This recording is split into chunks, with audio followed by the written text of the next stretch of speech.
Welcome to episode 36 of the Avocado Gamescast, the Avocado's Gaming Podcast.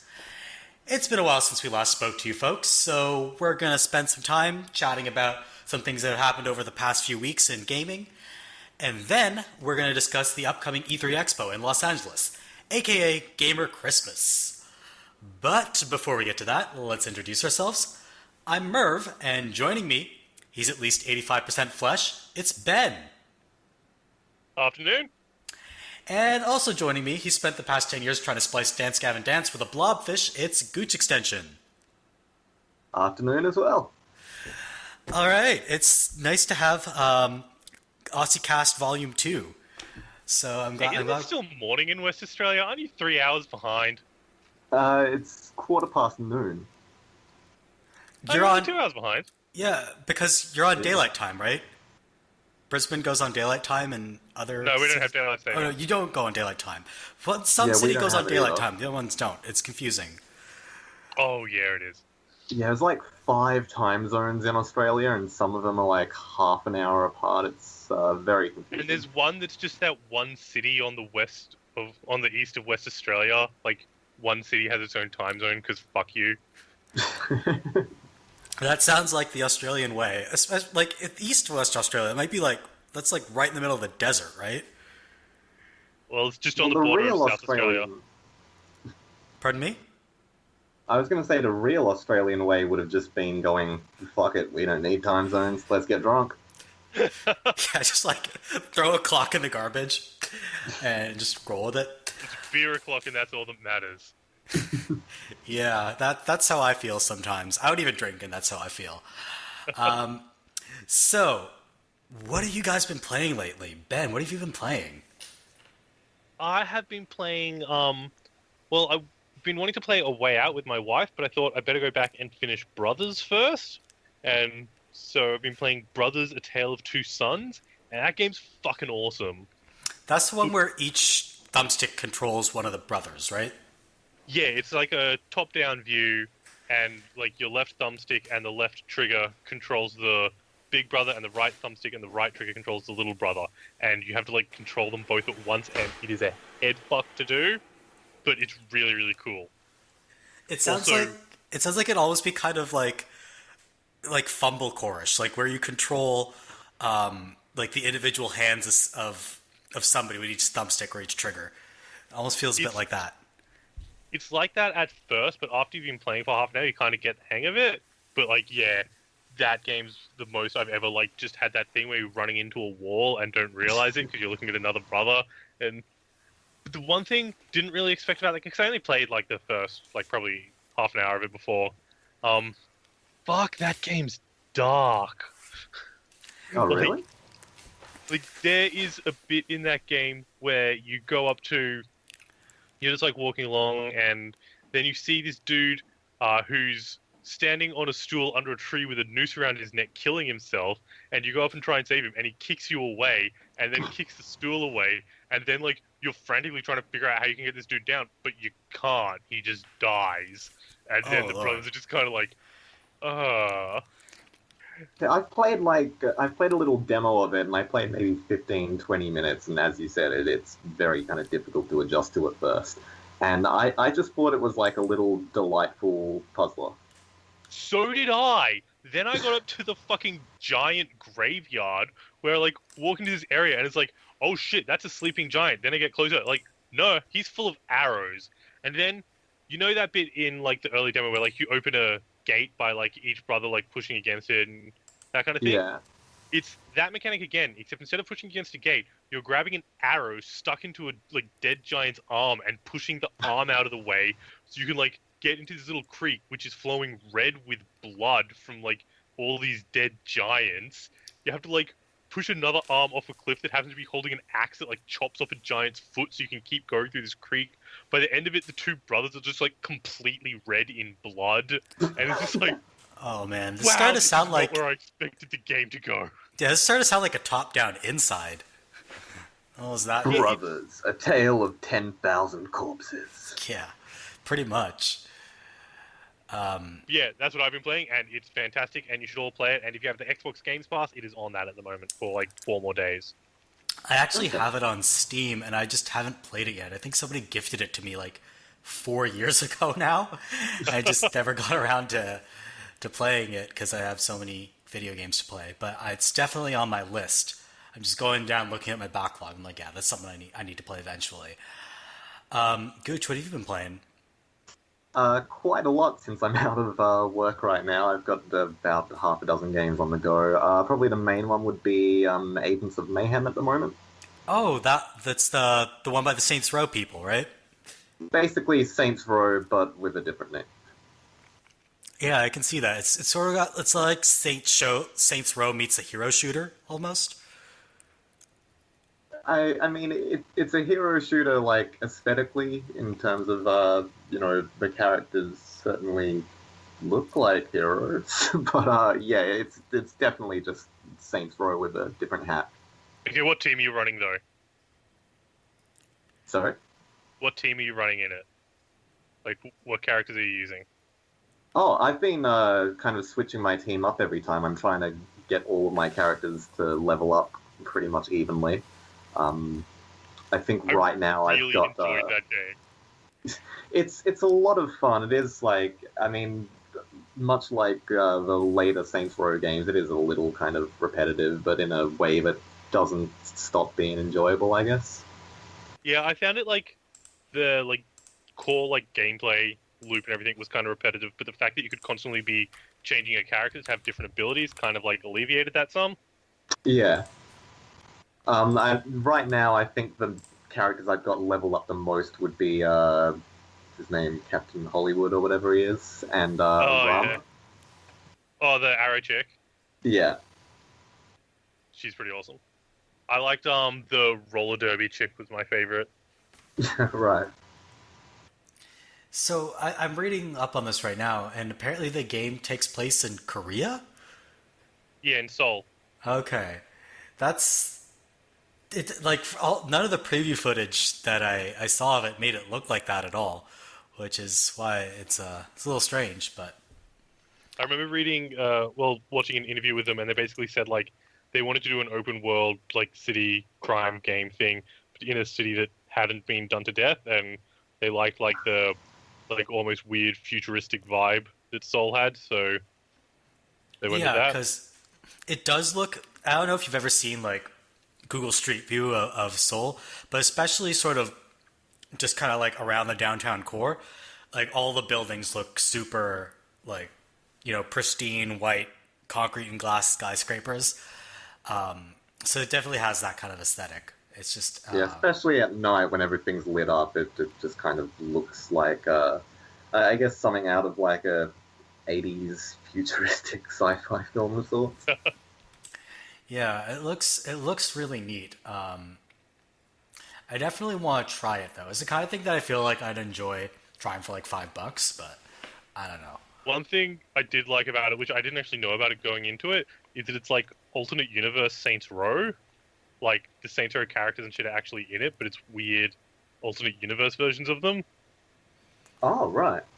Oh, I'm so not that far into the campaign yet, and I mean, I've caught like a few kind of references to the Saints Row universe. Like I know that there's one of the celebrities who's constantly mentioned in Saints Row gets mentioned in this, so I figured there'd be like a few kind of shout outs to it. I didn't realize they actually showed up in it.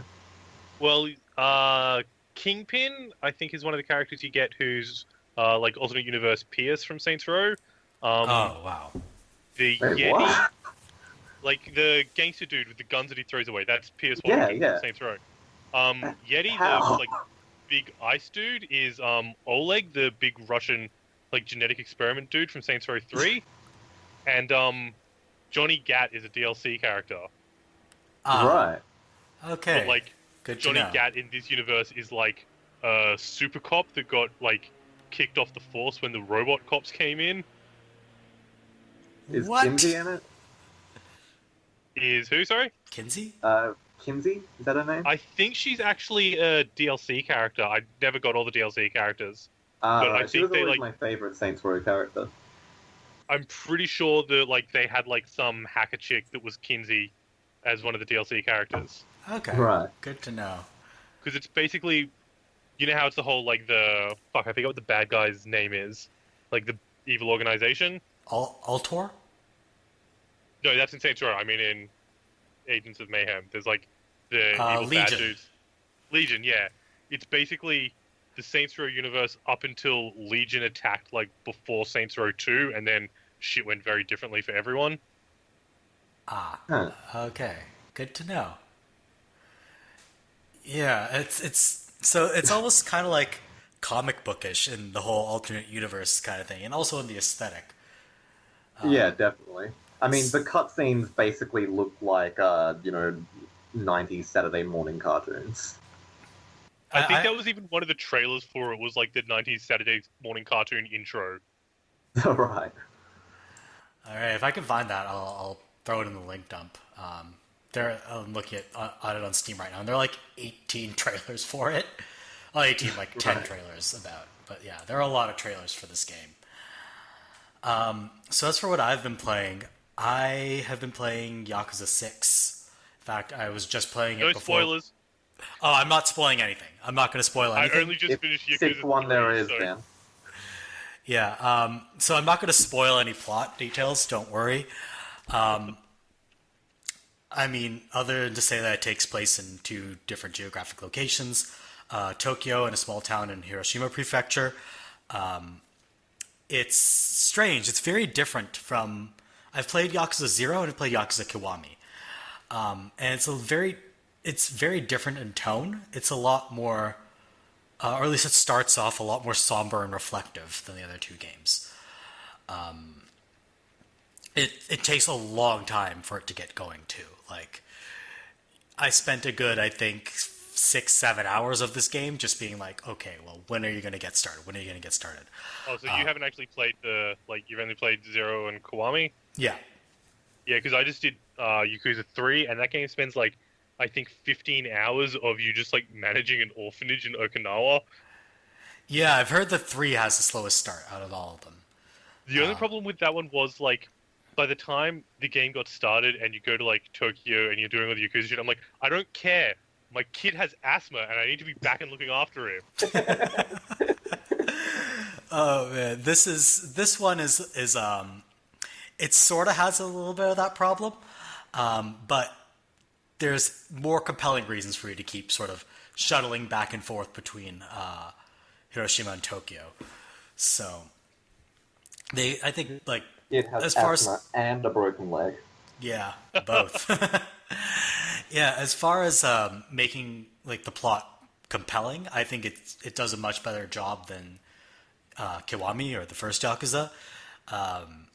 But it doesn't feel as sort of emotionally resonant as Yakuza 0, which really worked well for me. Yeah, because Yakuza 1, like Kiwami and 2, like a completely different dude made. Well, a different dude made the original ones, and then he left after 2, and then it was another team doing 3 on and 0. If you know what I mean. Yeah. So like 1 and 2 have a very different vibe to the rest of the franchise. Yeah, especially I've seen a lot of 2. I haven't played it. But from what I've seen of 2, it's almost, this is going to sound like a terrible comparison to make, but it's almost like, it feels a bit like Max Payne and Max Payne 2. Like, in the sense that, I don't know, like, I can spoil a plot of Max Payne 2, right? Yeah. So I think in that game, Max has this sort of tragic romance, and Yakuza 2 kind of mirrors that. Oh yeah, totally. Yes. So, I mean, tonally, they're very different games. Like, the Yakuza series is basically like, what if The Sopranos and Better Off Ted had a baby? Wait, what? Okay, so... I know sounds very dumb, little but that's- about this series, so... Okay, that sounds fucking impossible and ridiculous, but no, that's basically it. Yeah, so there's a lot of... The main plot is this sort of serious, high drama of this, like, very kind of bloody, kind of soap operatic crime drama. And then all the interstitial stuff is extremely comedic. And comedic in a Okay, really goofy, bizarre way. let's put it this way. This is one of the side missions in one of the early games. So the main mission is like there's a war between the two rival Yakuza factions, and this up and coming dude is trying to like kill off all like leaders and everything. And so while that's going on, then I'm walking down an alleyway, and this dude's like, "Hey, come in here," and you're like, kind of busy. He's like, "No, fuck off! You're coming in with me." And then you go in there, and there is like a woman there dressed up as like a preschool teacher in like this weird like childhood sex fetish club. And when you try and leave, you knock down a wall, and there are all these like tough shit Yakuza dudes lying around in this giant preschool wearing nappies. And then your dude's like, "Yeah, this isn't my deal, man. I gotta go." And they're like, all these like dudes like just suddenly change from like pretending to be babies, and they just stand up like, "You fucking insulting our hobby," and then, like, you're just like, what? And then you have to do this fight against all these dudes wearing nappies, and then you finish that, and then your daughter gets kidnapped, and you have to go like these weird tonal shifts. Yeah, it's bizarre. Like, even one of the most infamous side missions in Yakuza 0 is there's this dominatrix who's too polite to her clients, and you have to teach her how to like be rude and dominating to them. And on top of that, just to make this even weirder, the dominatrix is like like her facial model is based off an actual like Japanese porn star. So Japanese actresses like sign their likenesses to be used in this game as various side characters. It's really bizarre. Yeah, so Yakuza 6 is a little more somber than that, in that I don't think they've actually used any like any actual adult actresses to sign their likenesses away. Instead, there's this bizarre like chat minigame where you have to chat with the actresses, and it's like there are quick time events, and it's like the like actual video footage of them, and it's a little uncomfortable and not what I choose to spend my time doing. Wow, that's weird. There's like video, like not CG, like actual people that you're talking to. Yeah, so there's like there's no nudity, but there's lingerie. That's fucking. So it's like doing cam shows, basically. Yeah, it's basically like a cam show with like actual actresses. That's fucking weird. Yeah. I'm not sure if that's playable better or characters worse again? than the nappy thing. Yeah, it's not that much weirder than the nappy thing. Does it have actual what? Sorry. Multiple playable characters again. Technically, but not really. It's just not like period. in the way that Yakuza 4 does, where it's like 4 separate characters and you do their stories one after another. Yeah, it's effectively just one playable character. Okay. But saying that it had just one would technically be a lie. But that's all. So kind of like Assassin's Creed Origins had one technical character you play as. Yeah, it's like, imagine like even the original Assassin's Creed. Like there's the Desmond sequences, which are basically nothing, and everything else is Altair. Are you fucking saying this entire thing takes place in an animus? That would be fucking incredible. That's the reveal for the end of his story. That would be amazing. Like you just see some like Japanese dude take off a VR mask and he's just like "Sugoi," and that would be fucking incredible. I'm taking that as canon now. I'm going to be disappointed when it doesn't happen. You're probably going to be let down, but now I'm just hoping that that's what's going to happen. So yeah, that's what we've been playing. We've apparently been having a lot of fun playing a wide variety of different games. Let's dive into the news. So let's go back a few weeks to talk about Valve, our favorite company that we've just loved talking about all the time because they keep doing things that are newsworthy. They hired away all of darling indie developer Campo Santo. So Campo Santo was dead. They're never making games again. Yeah, so for those who don't know, Campo Santo are the folks who made Firewatch, which they released 2 years ago. It's a narrative adventure game. I liked it a lot. I know some people thought it was... Yeah, I know some people thought it was a little slow-paced or they didn't like the denouement, but I quite liked it. It was, I think, my favorite game of 2016, actually. So I Was And looking they've got forward that, to their next game. Valley of the Gods coming up, don't they? Is that... Yeah, so I think that's definitely going to come out. They're going to release that, and then they're never going to make anything else after that. They're going to make hats for not Team Fortress. Yeah, Team Fortress. That's their one, isn't it? Yeah, Team Fortress I is their always get hat them in game. Overwatch confused in my mind now. Yeah, they're going to make hats for Team Fortress. That's all they're doing. Yeah, they might make like a couple of VR demos or something like that, but they're never making another, narrative focused game after In the Valley of the Gods. That's what I think is going to happen, unfortunately. They're going to be put in charge of fucking developing that card game that got booed off the stage that they announced. Artifact? Yeah, that's Yeah. it. So I remember, I don't know if you guys remember the PC gaming show. Was it this year or was it last year or the year before when it was announced? All I remember is that they play the trailer and then you hear the audience just go, "Aww," as soon as the it's teaser's so much over. better than that because the logo comes up and you hear this gasp of excitement, and then underneath the logo, the collectible card game thing goes up, and you hear the excitement go from yeah. Yeah, I don't know what Valve is doing, man. I mean, I know what they're doing. They're just They're making money a hand fuckload over of money off of fist. Steam. Yeah, it just sucks that, it's not like Valve is just this one monolith and everybody in charge wants the same thing. I get the sense there are people there who kind of want to make games, so they do these things like hire Campo Santo. But then, other forces of the company make sure they can never really follow through on it. Well, from memory, and I could be completely wrong here, so because I'm vaguely remembering Twitter conversations and shit. But how the structure at Valve works is the game you're working on, you get paid based on how much money the game you're working on makes. So anyone spending their time making a narrative-focused single-player game is going to be earning less money than the dude fucking selling hats for Team Fortress. So there's no real reason if you're working at Valve to make a narrative-focused game.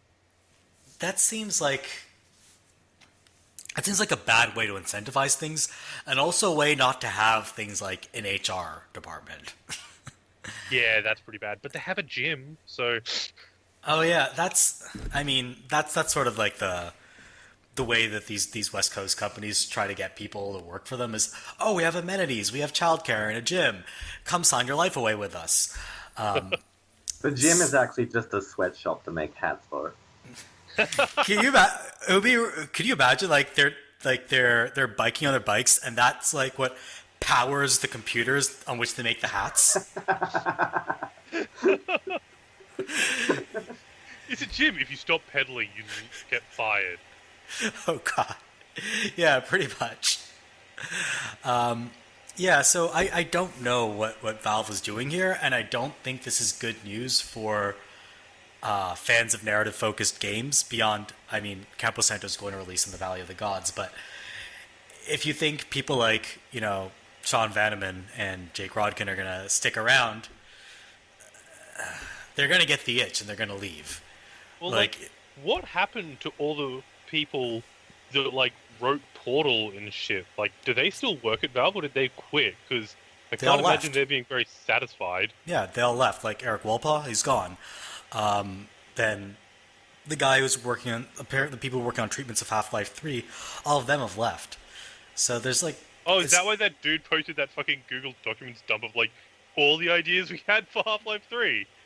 Yeah, pretty much. It's that's why everybody's left. It's because there's nothing for them to do.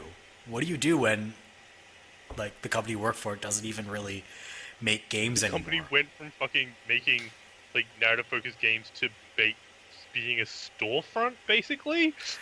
It's been a weird evolution for the company, and when I kind of got back into gaming about 7 years ago, Valve was the darling of the games. Well, yeah, that would have been just after Orange Box and shit, wouldn't it? Yeah, so that was Portal 2 had just come out when I got back into gaming. And so it felt everybody really loved Valve at that point. And now I rarely hear people say anything positive about Valve. even 3-4 years ago, people still had a lot of praise for the company, and now it's just all like we deal with them because we have to. Yeah, they're a necessary evil at this point. Yeah, and they've become what they hated to begin with. So, yeah, I don't know. I just want to say, I was hating Valve before it was cool. I hated them because of the Half-Life 2 demo. What was bad with the Half-Life 2 demo? The Half-Life 2 was the first thing you needed Steam to run. Yeah. So you needed it to run the demo as well, and Steam, when Half-Life 2 came out, was a chunk of shit. Like, it lagged your computer, it was just awful in every way. And I remember having to sit through fucking dealing with Steam just to play this fucking demo, and just being like, fuck this company. Oh yeah, I remember to do with them. Like Steam way back in the day, and when I thought of Steam, 8-9 years ago, I always thought of it as a launcher for Valve games. I never imagined it would evolve into a storefront like it is now. It's like the equivalent of BattleNet for Blizzard games. Yeah, that's how I thought of it, and now it's become this entire other beast that I don't think Valve even knows how to tame anymore. Speaking of not knowing how to tame it, I don't know if you guys have been following the news. Did you hear that Steam have been cracking down on a lot of visual novels with more risque content? I saw my fucking Twitter feed blowing up of, what the fuck is going on? Yeah, so now it's important to contextualize this. Valve, in theory, bans pornographic games from their service. And so what a lot of these more risque visual novels would do is they would post uncensored patches on their official websites, which Valve has no control over, really, because you're allowed to mod your games.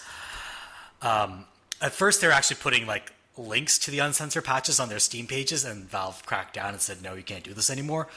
And then, companies complied. And now they're cracking down on visual novels, especially visual novels with queer content. And that's where it started looking suspicious, and people dug into this and looked and found out that a group called the National Center on Sexual Exploitation was claiming responsibility. Guess what they used to be known as? Go on. Morality in Media. Ooh. Yep. So they don't really care about video games per se. They just want all the gay stuff off Steam. Yeah. So Valve pretty much was forced to reverse course. Back the fuck down. Yeah. This kind of shit is how... Because I remember when everyone was, losing their shit after they just got the messages hey, we're going to take your shit down, the big thing I kept on seeing on Twitter is, hey, go buy my game on itch.io.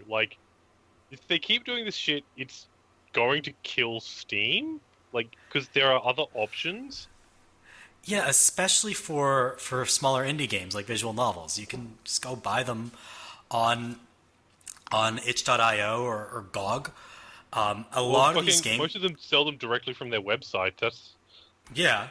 I mean, there's that too. And plus, now a lot of them are, especially visual novels, they're perfect for, playing on the Nintendo Switch. And now a lot of companies are putting their games on Switch because it's easy. It's easy to play those games on that platform, and you don't have to worry about getting delisted. Well, probably do with Nintendo. You have just as much control there as you do anywhere else. Yeah, okay. To be fair, it's hard to get listed, but once you're listed, you're not likely to get delisted. That's they're not. Nintendo is mean, but they're not as capricious. Yeah, Nintendo, I guess, if you get on there in the first place, they've already checked your game. Yeah. Whereas Valve is just fucking put anything on here. I don't care if you just bought $20 worth of assets off the Unity store. Yeah, it's weird to me. I shouldn't say weird. I should use a stronger word. It's irritating to me that it's fucked. Yeah, it's fucked to me that you can sell an asset flip on Steam and like you show a boob and everybody complains. And you have to realize people were targeting like what people were targeting was like anime games, right? So you assume, I guess what these people, I guess there was some cleverness involved, and they assumed that, well, nobody's going to stand up for anime games because it's all these alt-right douchebags who like anime, and so nobody's going to care. Yeah, there's a hell of a lot of queer anime games on Steam, for one.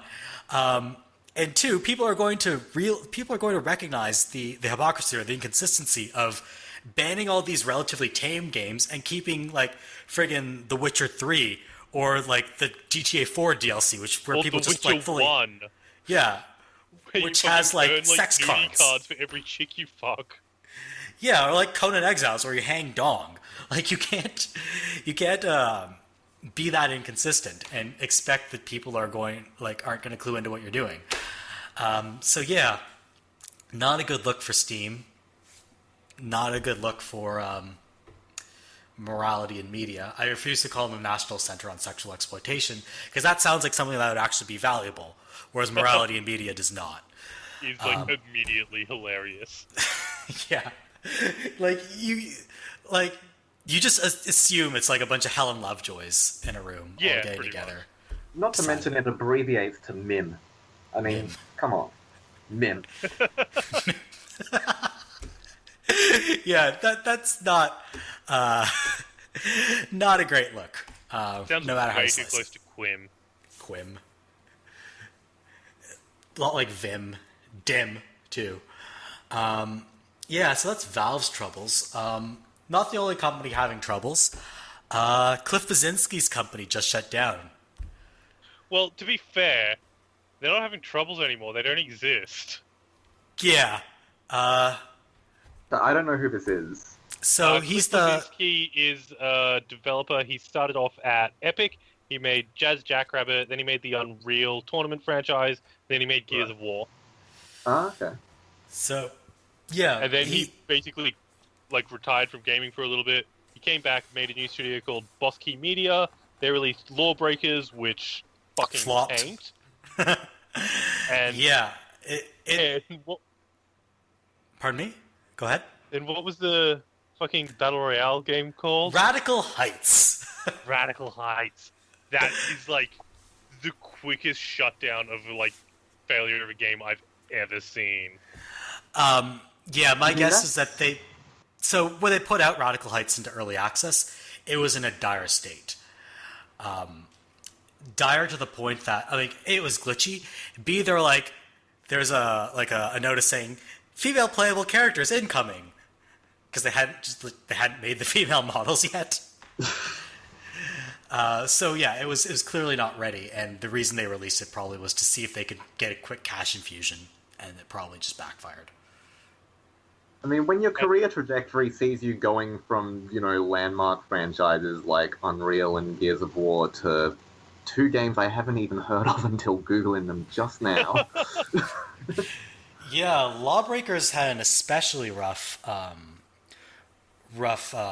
post-launch in that it launched with like quite a bit of fanfare. There's quite a bit of press for it, but post-launch nobody talked about it, and then the player base just collapsed. And a few months ago, you'd be lucky to find more than a dozen people playing it at any given time. But the best bit is if you go and look at the interviews Cliff Blazinski did coming back from like when he was developing Lawbreakers, he's like, yeah, I'm ready to make another $1 billion franchise. And then he made Lawbreakers.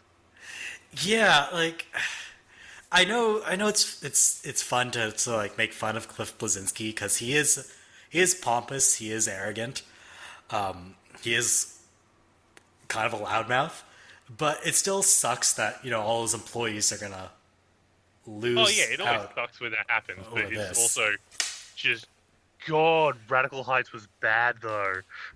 Yeah, they should not have put that out. They should have just folded gracefully. That was a month from it launching into early beta to them announcing their studio was closing. Like, what was the turn? I think the only one close to that is APB. Do you remember that fucking game? I remember that game.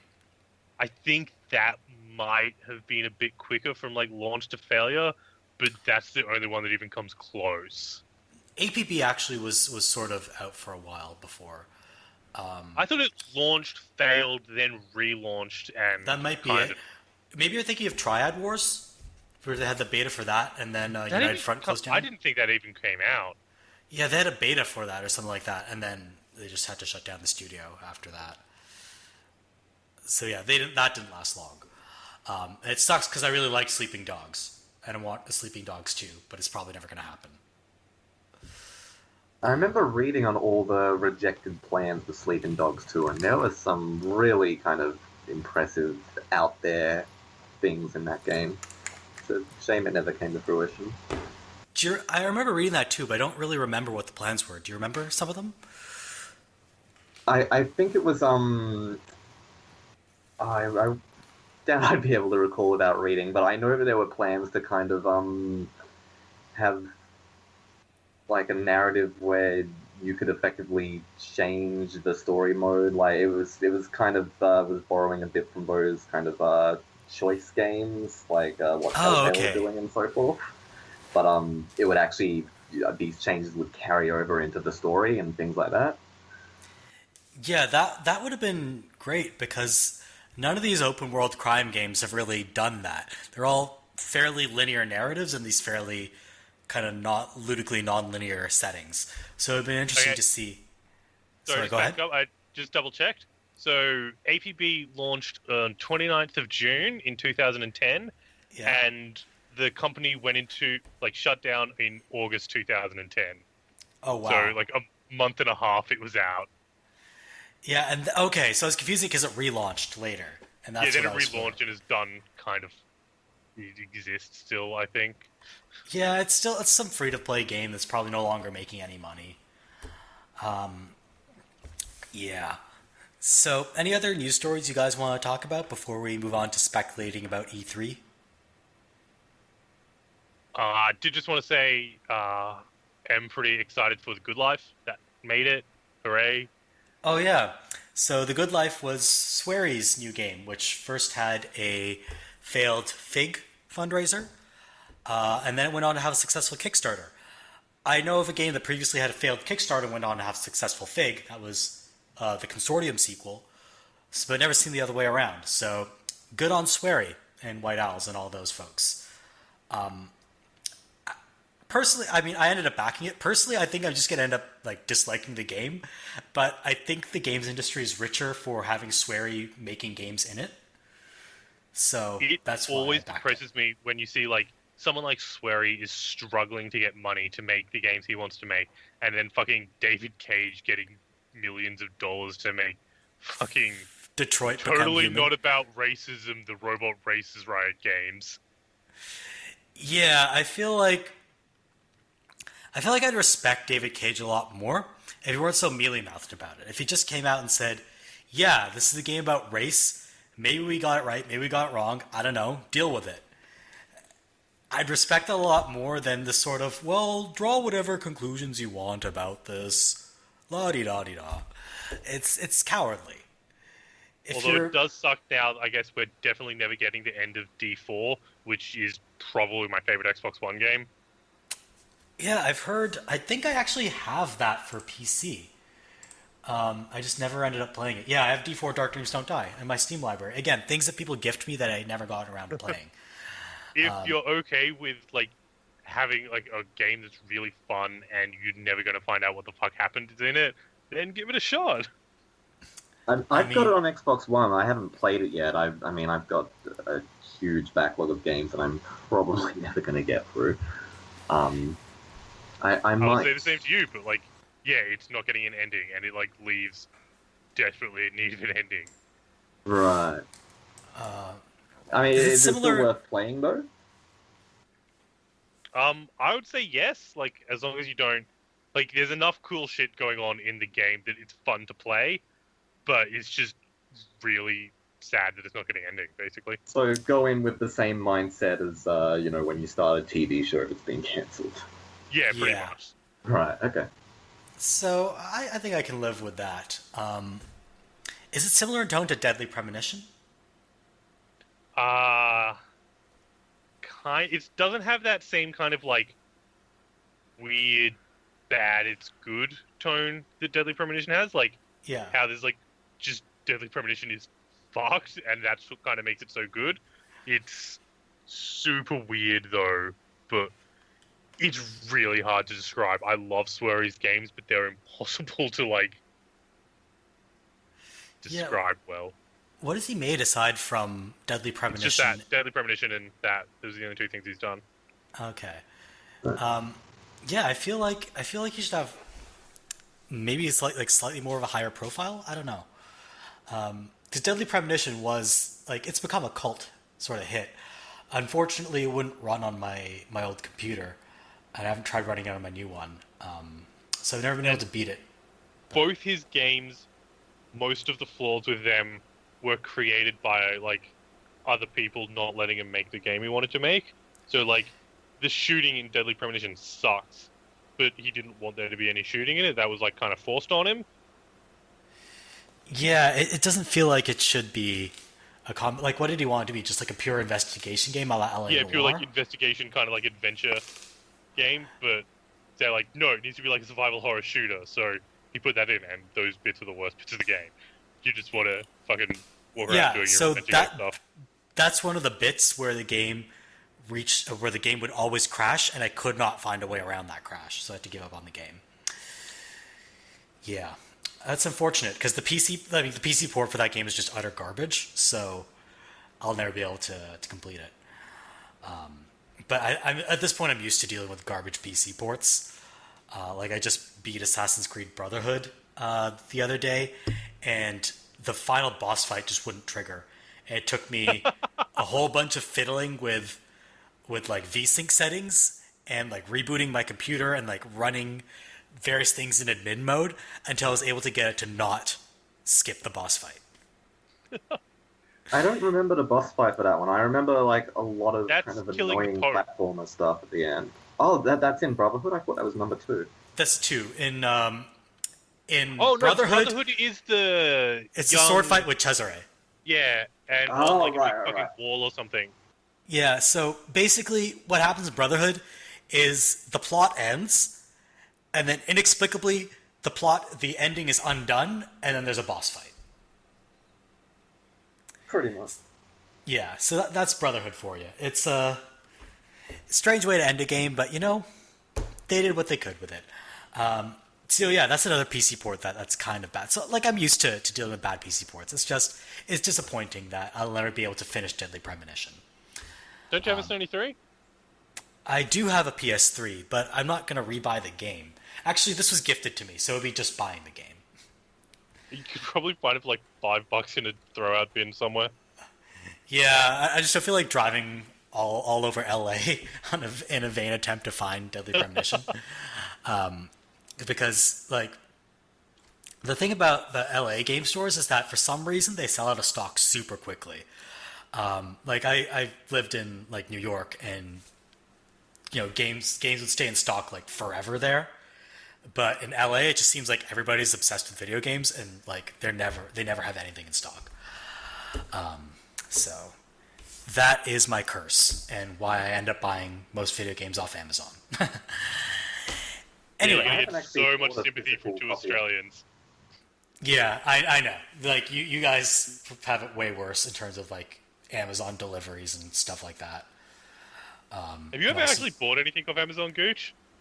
Yeah, I've bought hundreds of things off Amazon, and I mean, this is before Amazon actually set up shop in Australia, so I was importing most of it, and I mean, the average delivery time was 3 to 5 weeks. Oh, I meant like since we actually got Amazon, like from the Amazon. No. Yeah, I need to try that. Yeah, Now that it's popular, I can't do it.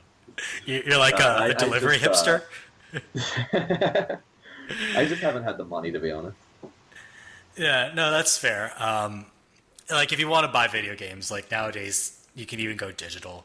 Almost everything I is go I digital. haven't much bought like any general. physical games since I got the Xbox One. Because, I mean, if you have to install them anyway, it's just kind of like, well, what's the point of owning a disc? So I've been buying exclusively online, and it's worked out pretty well because, I mean, one of the best things about Xbox is that their online sales are actually pretty good.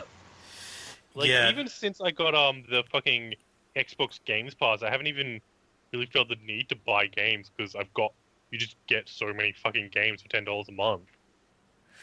Yeah, Fair it's a good deal. I'm sure Kappa, if Kappa were here, he'd be extolling the virtues of it. Um, yeah, I like to own something, like, I don't know, I don't... No, yeah, that's I totally just fair. like being able to say, like, yeah, I own this game, even though it doesn't, like, really make much difference. No, that's fair, but it's cool for shit like I was thinking about getting State of Decay 2, and then like it got pretty like mediocre reviews. Like, probably not going to drop $100 on it, but oh shit, I get it because I have Games Pass, so fucking may as well give it a shot. wait, State of Decay 2 is like a $30 game here. How would that translate to 100 Australian dollars? That'd be like a 60. I think it retails at 70 here. Okay, that's still like a markup over what it would retail. Yeah, that would be about $50 US. Yeah. Yeah, so it should be retailing for like 45 or 50 Australian dollars, not 70. So yeah, you'd be getting a super raw deal on State of Decay 2 if you were to buy it. I mean, they do that all the time in Australia just because we're too drunk to notice. But we also get like just fucking like I just got onto EB's website to see how much it costs, and the entire website is just everything half price. Fuck you, we're doing giant sales because they're always doing that. No, State of Decay 2 is $50. I thought it was a full price game. Okay, yeah, that makes sense because it's like a half price game here. I could have sworn I saw it at $70 on the Xbox store, but maybe it was like one of the extra editions. Yeah, it might be like there's always like the gold edition and all that shit. Yeah. where the zombies like I don't know shit gold or whatever. No, you're thinking of a mini game from Yakuza. Probably. Yo, okay. No, they actually made like a zombie shooter spin-off of Yakuza. I'm not making this up. That actually exists. There are a bunch of Yakuza spin-off games that like never made it to the West, and one of them is like that zombie Dead shooter. Souls made it to the West. My mate has it. It's really bad. Oh, it did? Yeah, because some of the spin-offs didn't make it West, but okay, that one did. Ones didn't, but Dead Souls definitely did. Holy Wait, is it called shit. Dead Souls, as in like people from Soul? No, Dead Souls.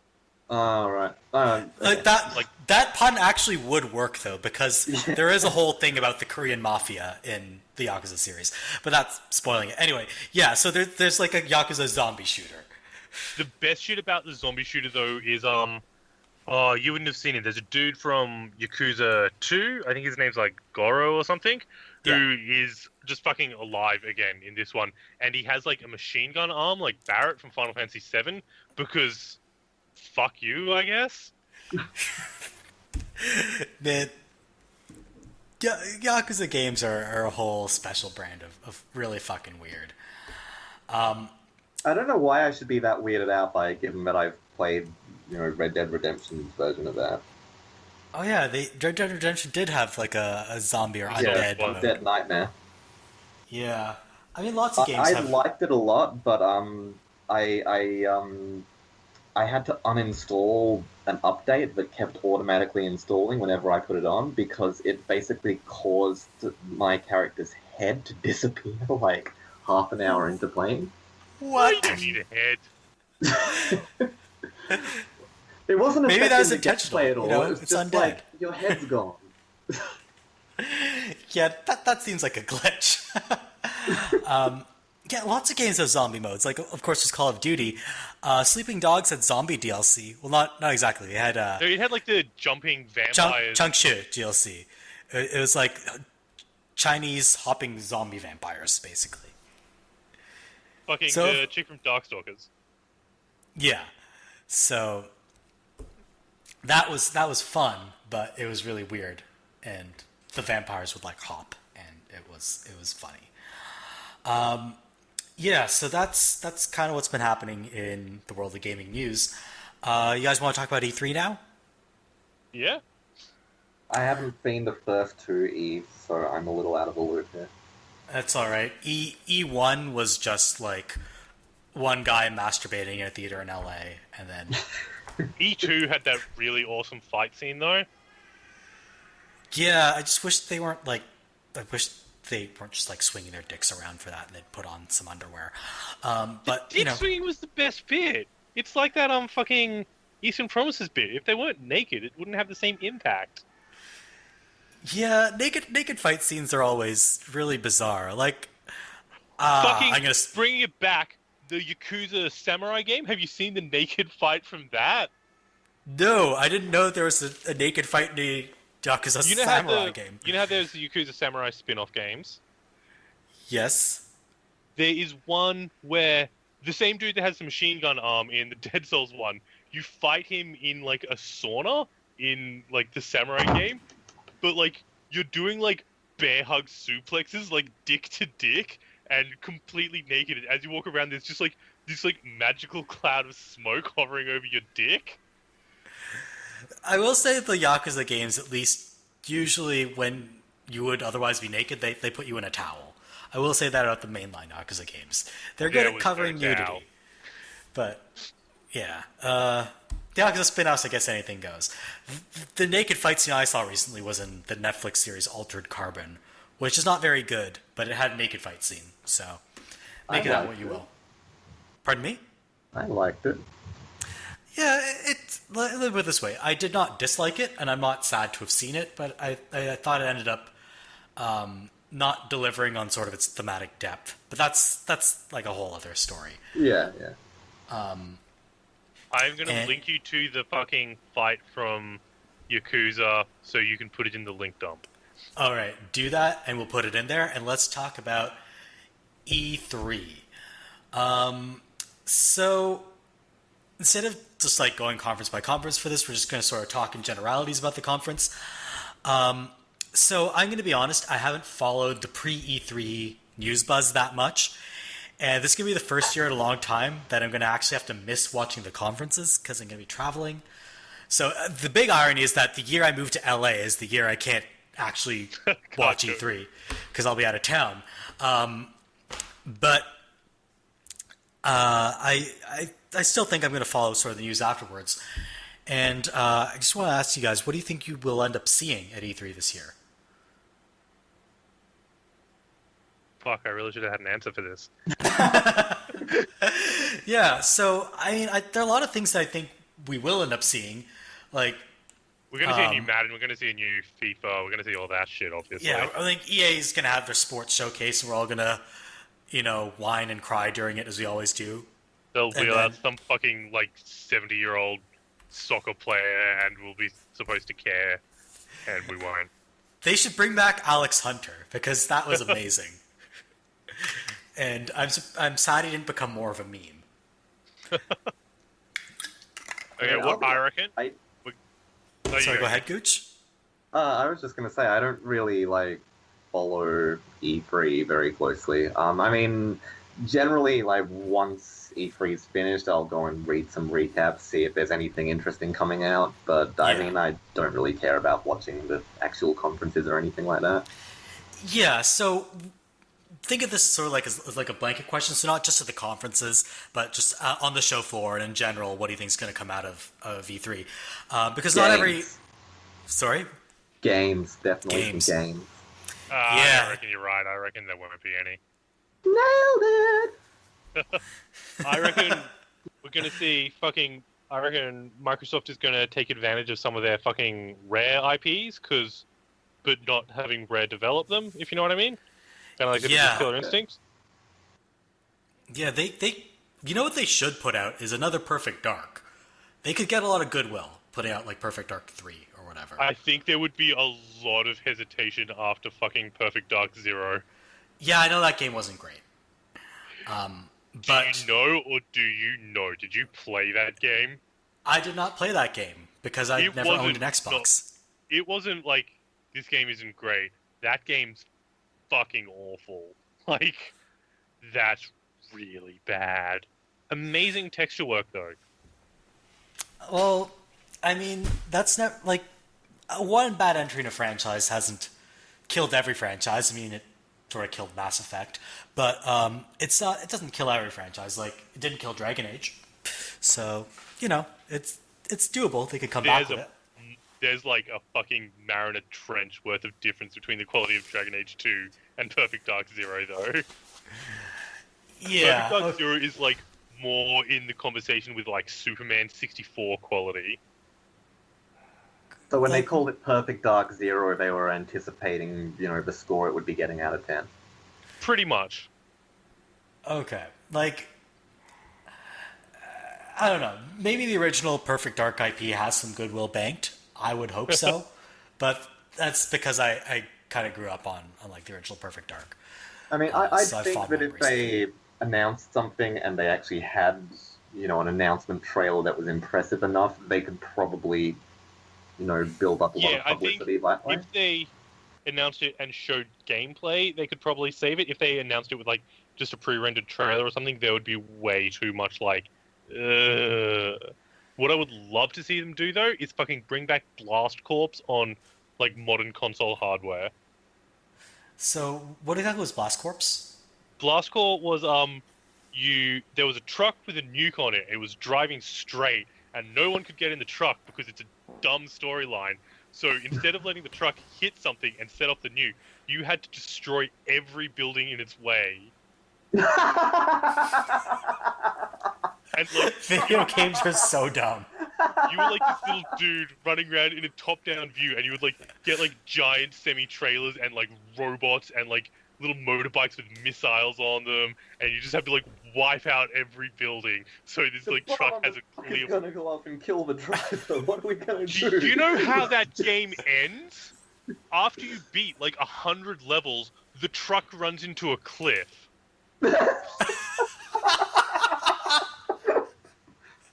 Like, what are you gonna do? Blow up a mountain?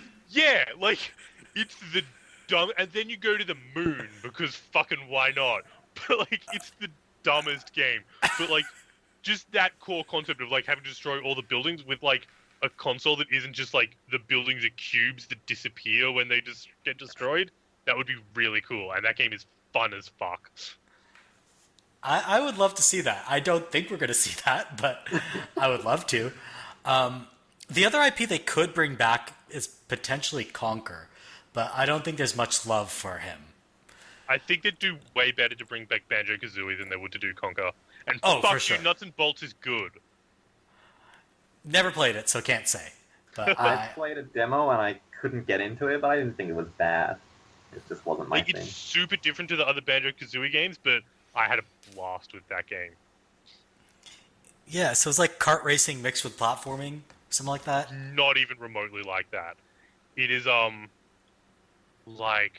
It Fuck, what seems would a you... bit like an open worldy kind of game, and you're like building vehicles and driving them from level Yeah, to level. it's like or the something entire like thing is you get given a challenge, and then you have, like, all the parts that you can build a vehicle however you want to overcome that challenge. So, like, there's one, and there are, like, all these walls kind of thing, and you have to, like, build a cart to, like, race to them that can, like, jump over the walls, and I sucked at it, so I ended up building a car that was just really, really heavy and had, like, a huge ram at the front to just smash through all the walls, and I beat everyone.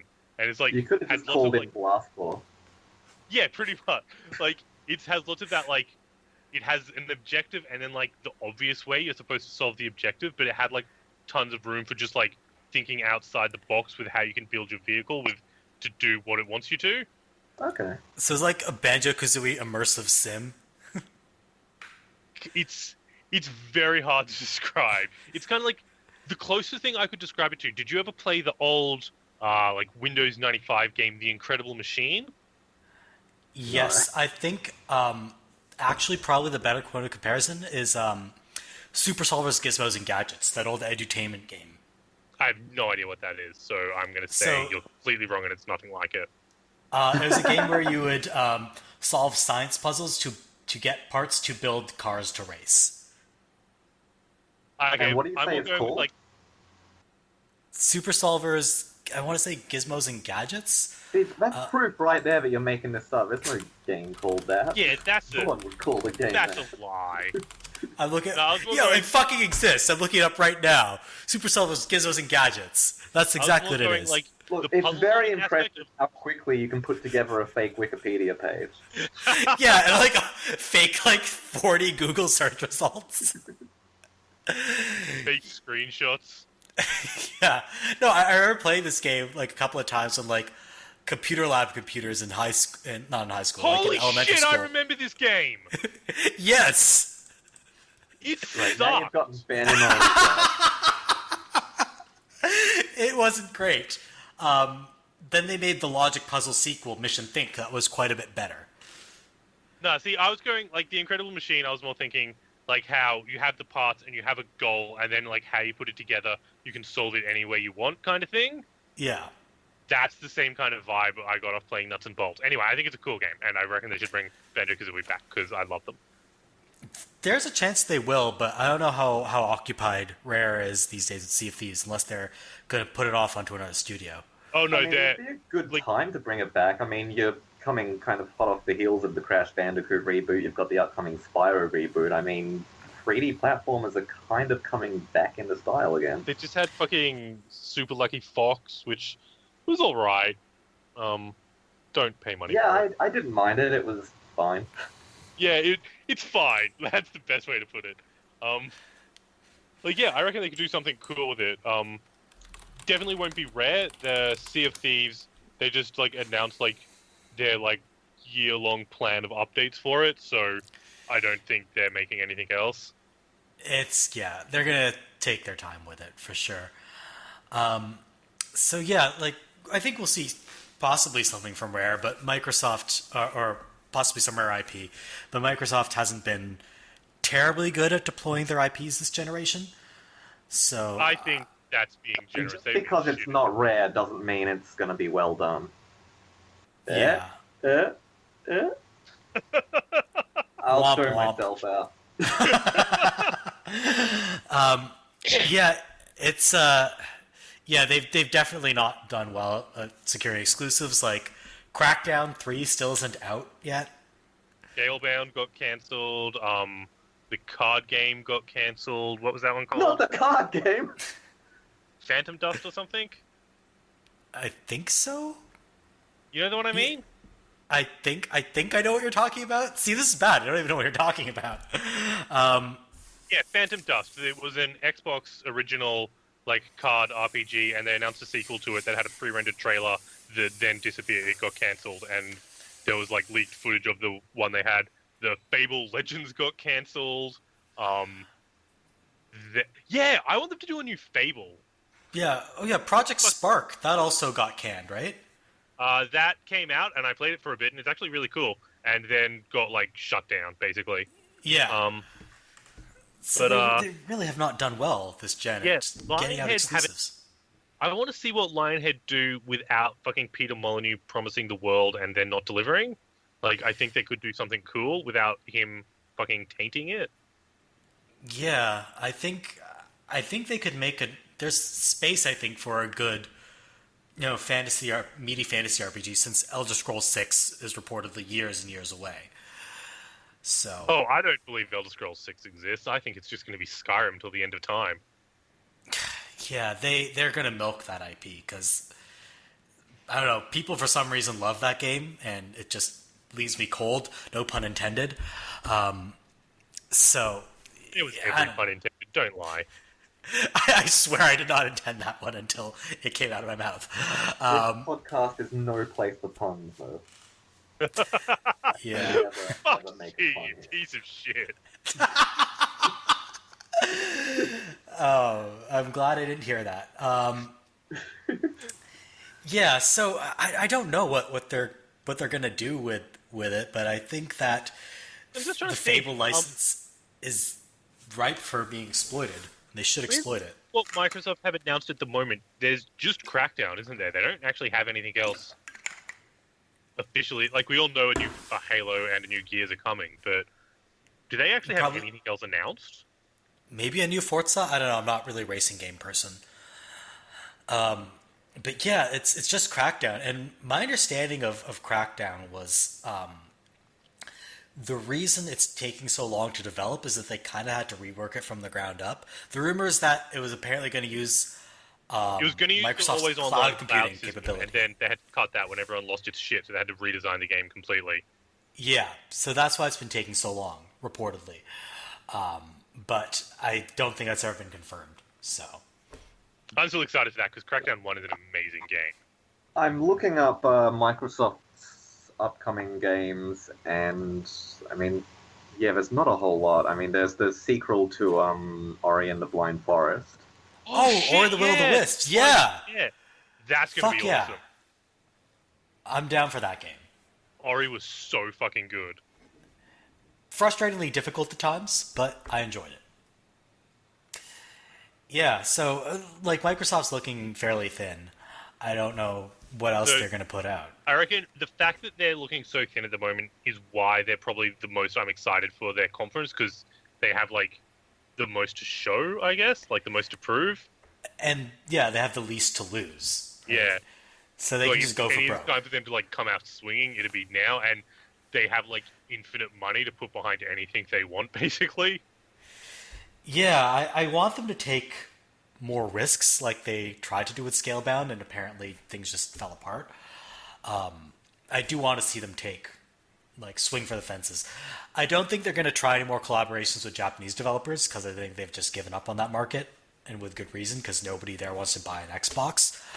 But they could, do something with some prominent, American or British developer and make something there. So hopefully they manage to secure, get some good second or third parties on board.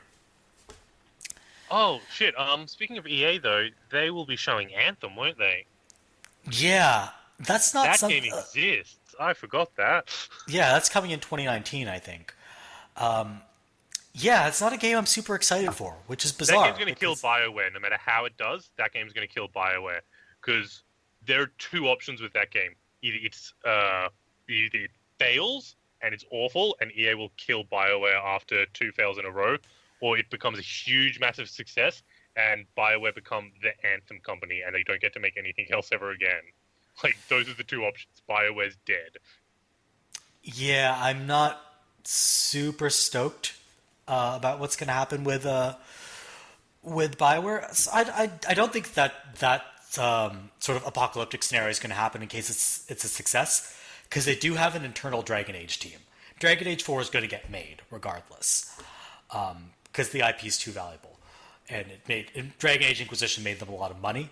So I don't think they're going to let go of Dragon Age, but essentially they're going to probably do what DICE does, where they essentially get split down, not really in the middle, where almost everybody ends up working on the Battlefield franchise, and then every 5 years they can release something else that's like a passion project. Oh god, are they going to have that fucking half-hour Battlefield show again?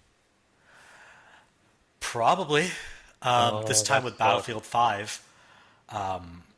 The game looks cool, but that's going to suck. Yeah, I don't know what to make of that game yet. I don't know what kind of tone they're going for. But I think they're just showing off the multiplayer. Battlefield is a game that I really wish I liked, but I don't.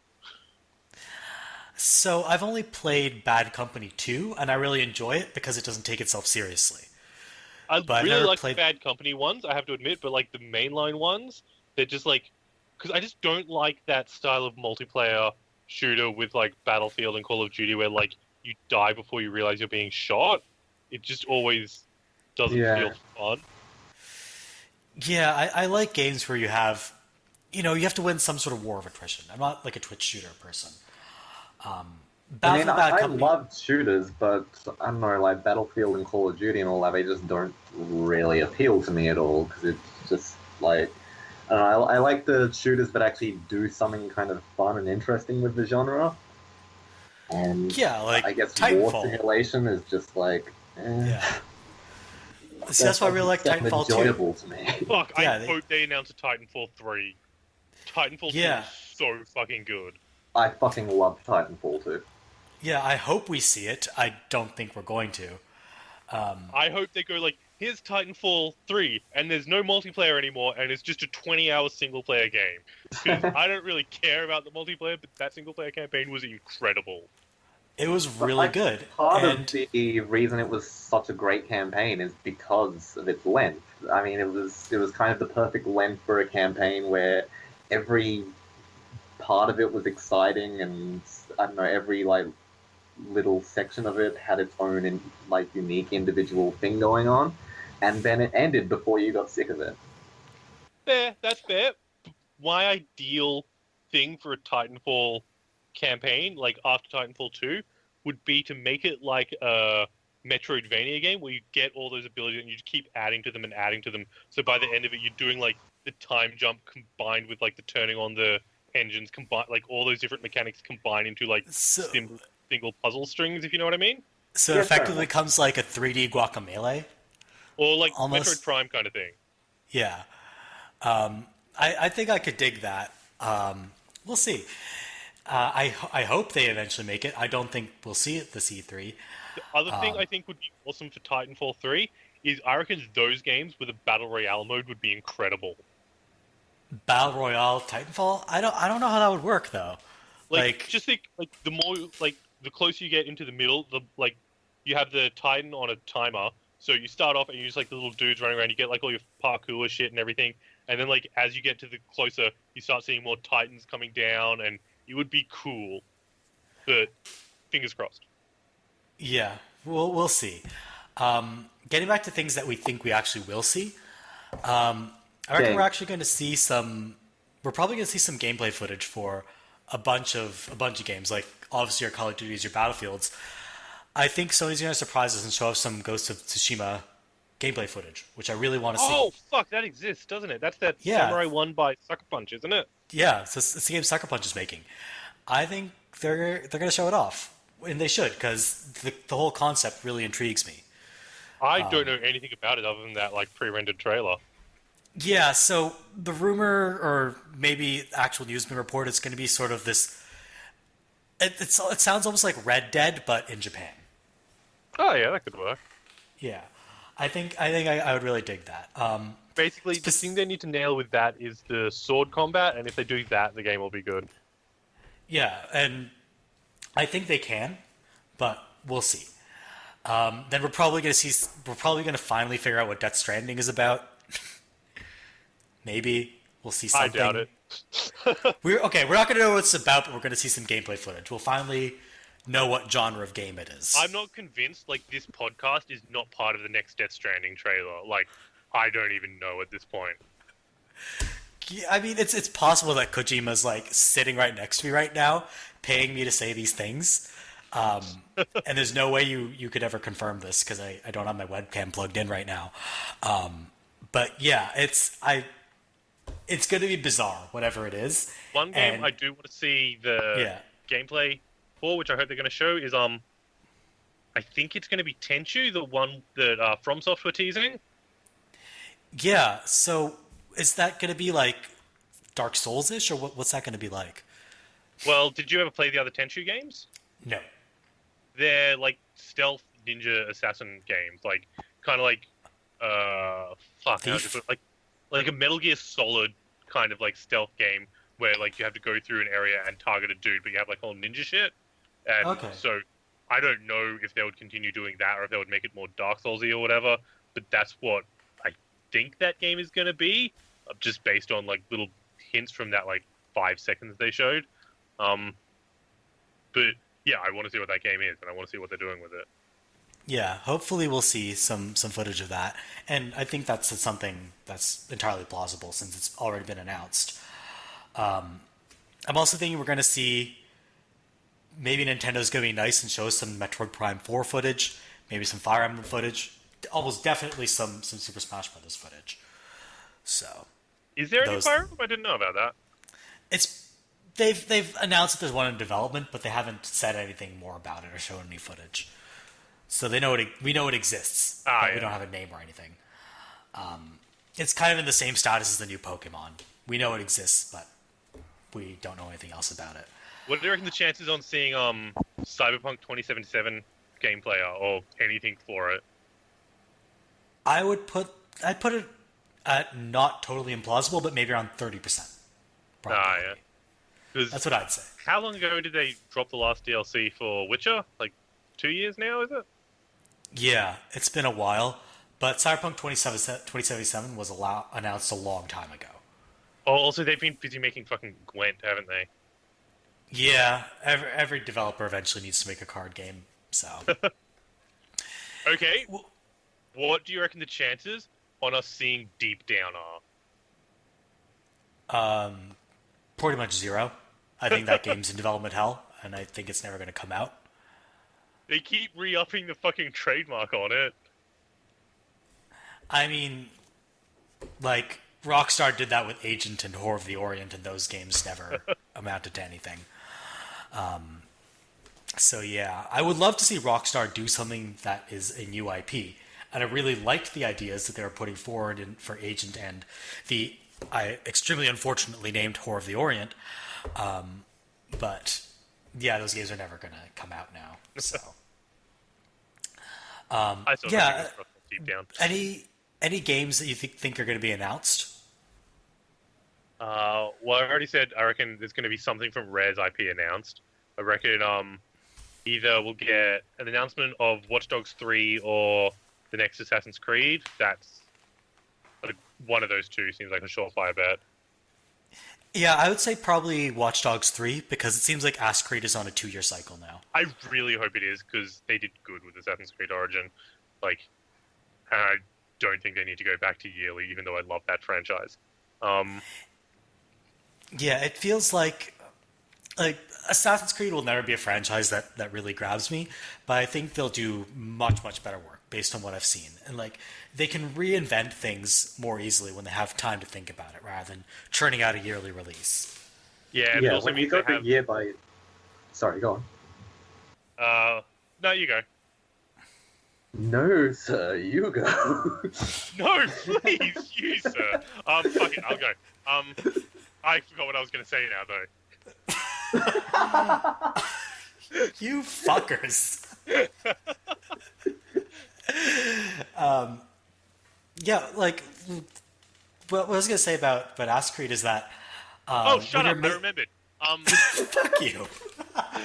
All right, what I was going to say is, because how the Assassin's Creed games are developed, it won't actually really increase the development time they have for those games, since they swap between studios, and they have each of those games takes 3 years to make anyway. But what that will mean is Ubisoft has a bunch of studios that are freed up to do other shit. Right. Yeah. Because usually they have Ubisoft Sofia, they have Ubisoft Montreal, they have Ubisoft Quebec, they have a fuckload of Ubisoft studios. Yeah, and, Montpellier, and then all over the world. Yeah, and they have a bunch. 2 or 3 because there's one lead studio with 2 or 3 sub studios making each Assassin's Creed game. Yeah. But Syndicate was being made at the same time as Unity, kind of thing, and they all kind of overlap in their development time. But if they go to the 2-year thing, it means they have the kind of same kind of turnaround, but those studios that are usually busy already making the one after the one that's coming out now are free to do other shit, which I think we'll get to see more cool shit out of Ubisoft, because they're one of the few companies that will just drop a new IP and fucking support it well. Which brings me to another thing. They've announced there's going to be a big announcement for Honor at Ubisoft's thing, and I'm excited as fuck for that, because I'm still playing that game. DLC, you think it's going to be, or For Honor 2?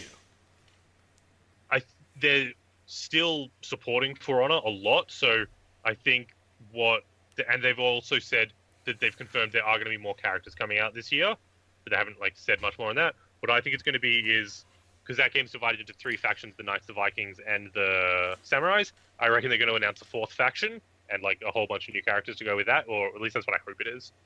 And then they're going to change the name to For Honor. I hope so. That would be amazing. You know what Ubisoft franchise I would love to get another installment of? Shoot Mania. Sorry. Go ahead. You're a little pixel, Raymond? and you drive around and you eat other pixels, and you have to shoot other people that are also pixels. Wait, what? I'm very that confused game. right now. It was competitive shooting 2 years ago. Ben was explaining Shoot Mania to us. Oh, is that Shoot Mania? Wait, were you explaining Shoot Mania? I thought you were intentionally explaining Shoot Mania. Wait, what were you explaining to us? No, Shoot Mania is a different game. Yeah, wait, what were you explaining to us? What were you talking about? I can't even the name of the game. I think all of us just collectively had a stroke. No, it's a real thing, I promise. What? You can turn into a dragon. What are you even talking? I'm not doing a good job of convincing you, am I? I don't actually know why you're talking about this. I'm sorry. Okay, start over. What are you explaining to us right now? I was just coming up with a dumb game that Ubisoft made that no one cared about that might be something that he's excited for a new one. Oh, so you're just making up a game? No, Atomega! Atomega! It's a real game and I'm not crazy. Okay, sorry. I didn't know that. I didn't know you were talking. Made by the guys that made Grow Home. Oh, that game! Yeah! Yes, it's real! I remember they announced it and it was a shooter, and I just forgot what it was called. Okay. Sorry, what game are you interested in seeing, dude?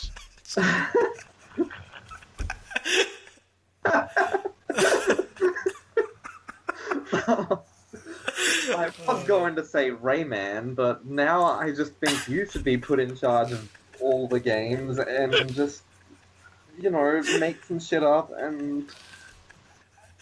You didn't make it up, I'm though. reading up on Atomega right now, and it's an action game where you collect cubes. Yep. Yeah, it's like a competitive shooter where you start off as like this one little cube, and the more cubes you get, the bigger and stronger you get. But also the bigger target you become.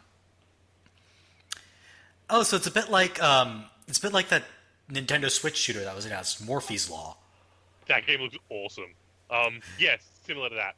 I would say probably I wouldn't hold your hopes for a new Rayman because the dude that makes Rayman is the same guy that makes Beyond Good and Evil, and he's doing Beyond Good and Evil 2 for like the foreseeable future.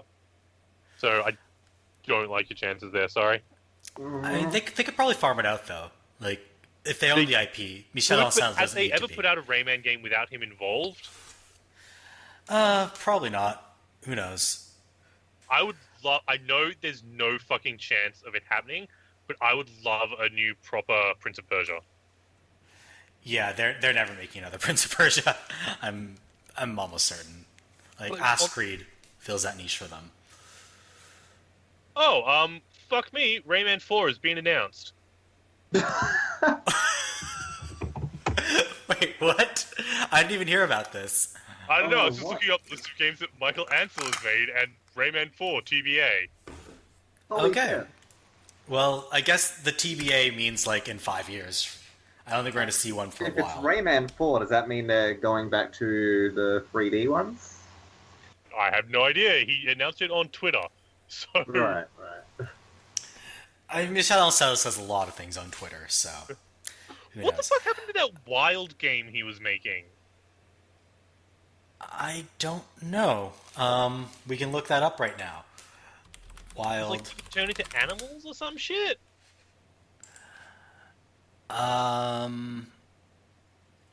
They released a new trailer for it in 2015, and that was the last anyone ever heard of it. In 2017, Michel Ancel made an Instagram post featuring an image of the game, stating that it is still in production, and confirming the use of the in-house developed Linguini engine. Oh my god. Yeah, Linguini. That inspires hope. All right. Wild. Okay. No, get this. It's developed in-house with Wild Sheep Studio as a collaboration with Pasta Games Studio, a small video game company based in Paris, France. I'm surprised that Paris is all about Italian food. Wouldn't they be all like fucking baguettes and shit? The French love pasta, from what I understand. Yeah, the their whole pasta dishes- baguette thing is actually just a myth. No one in France has ever tried one. And no one's ever even seen one over there. Like, if you don't take even- out if you take out a baguette in Paris, and people look at you and they're just like, "What the fuck is that?" Qu'est-ce que c'est? It's a baguette, you French man. No, it's not. Anyway, yeah, so Wild is apparently still in development, but it seems like the kind of thing that's ripe for cancellation. So, we'll see. What do you reckon Sony are going to announce? Do they have anything in development? Sponsored exclusives, probably. Because they just dropped all their exclusives, didn't they? Fucking God of War and Detroit and all that shit. Well, Last of Us Part 2 is in development, so we'll probably see some gameplay footage at the conference, and then we're going to see some gameplay footage of new Spider-Man. They have Ghost of Tsushima, they have Death Stranding, which I don't think is coming to Xbox. Zombie game with the bikers. Oh, Days Gone? Yeah. It's Days Gone just looks like it is not made for me, and I'm cool with that. But yeah, it's still in development. We're probably going to see more gameplay footage of that, and don't call them zombies; they're actually called freakers. So you know. So that's two totally not zombie games that they're releasing. Yeah, like Last of Us Part 2. Those are clickers, not zombies. Totally different. Fucking call them zombies, man. Own your zombie shit. I always hate that in movies where they refuse to refer to zombies as zombies. And it's like, no, they're zombies, fuck off. Like, they're walkers in The Walking Dead and all that shit, like, fuck off. Yeah, fucking call that shit. That's why I like iZombie. They fucking call zombies zombies. That's good. I appreciate that. So I think we've kind of discussed what we think we actually are going to see. And we've kind of been discussing this. What do you hope to see? Prince of Persia. Rayman. Yeah, I would love to see another 3D Prince of Persia in the vein of Sands of Time. Oh, fuck it. You know what I reckon would, like, actually has a chance of happening? Like, a Sands of Time remake. I don't want to see that game remade. I think it's almost perfect as is. I mean, okay, combat aside. Trash.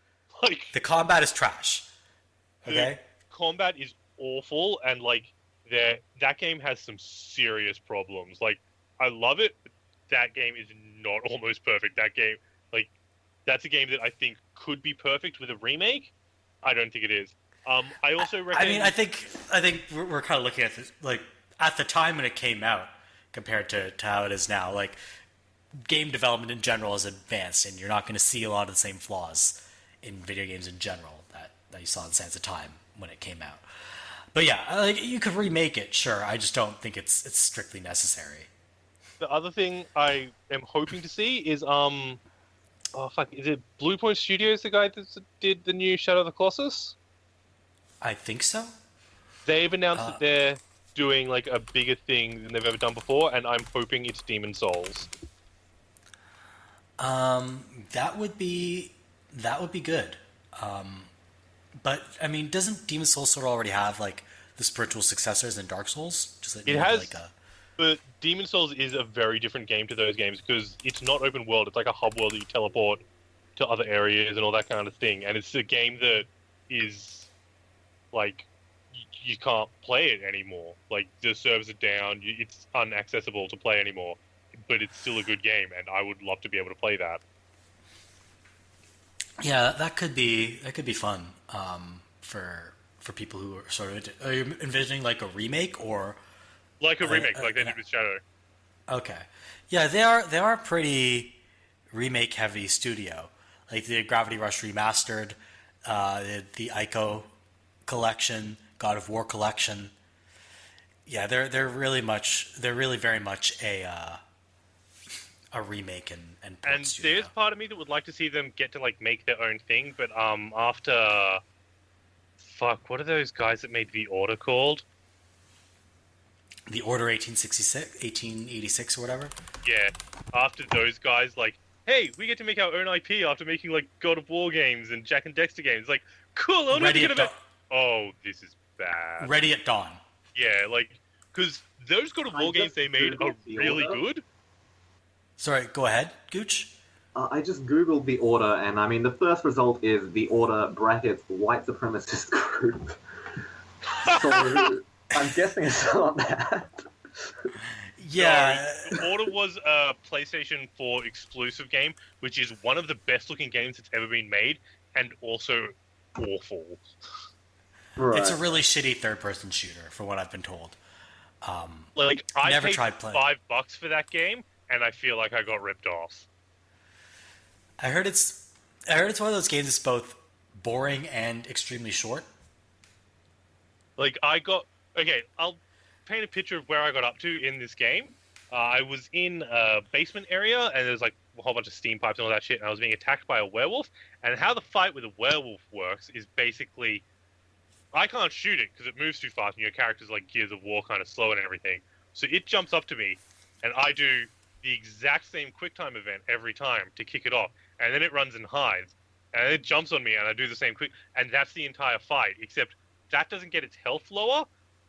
I have no idea what I'm supposed to do. I did that for like 15 minutes and quit the game and uninstalled it. Yeah, it doesn't sound like fun. It's not. Absolutely gorgeous, though. Yeah, like the problem is you can, if you're making like short kind of not janky, like short kind of terrible games, and you just invest a lot in making fancy graphics, then yeah, that's what's gonna happen. Well, it's not even like those guys are fucking like technical wizards. They're some of the best technical people in the business, I would say. Like, what they pulled off on the PSP with those God of War games shouldn't be possible. And like, the Order 1886 came out like, I think that was like a month after the PS4 launch, and it looks better than like games that come out now. Like, it's... Oh yeah, like I'm playing Yakuza 6 right now, and there's no way it looks as good as the Order. Like, the Order is like like, what's on the Order holds up against like what Naughty Dog have shown for The Last of Us 2. Like, that's the kind of quality they're putting out. But the game just doesn't match it. Yeah, that's a shame, and I hope that. I mean, apparently they've been working on other stuff, but I think they've just been doing. They made like a contract competitive game where you play as like balls that like grow and like absorb different shit or something. Deformers. Yeah. Yeah. Totally not my bag, but they're still making shit. Yeah, so I don't know. Maybe they're busy with something. Maybe they're gonna come up with new IP. Maybe the Order 1887 is gonna come out. We'll see. I would love to see a version of that game that I actually want to play. Yeah, like I would love to see them make something good because they obviously have talent as like developers, but they, Yeah. As far as other things that I really want to see, I'm hoping that we see a new like 3D Donkey Kong, which is never going to happen, but I kind of want it. I'm not sure Donkey Kong's a game for like they've only done one 3D Donkey Kong and it's the worst Donkey Kong game, so I'm not really sure. Yeah, I mean they've already got like the 2D port. I'd like to see a studio that isn't Rare make a 3D Donkey Kong. That's fair, because one thing that Rare Replay convinced me is Rare are not very good at making games. Yeah. There's like 4 games on that entire collection that are actually fun.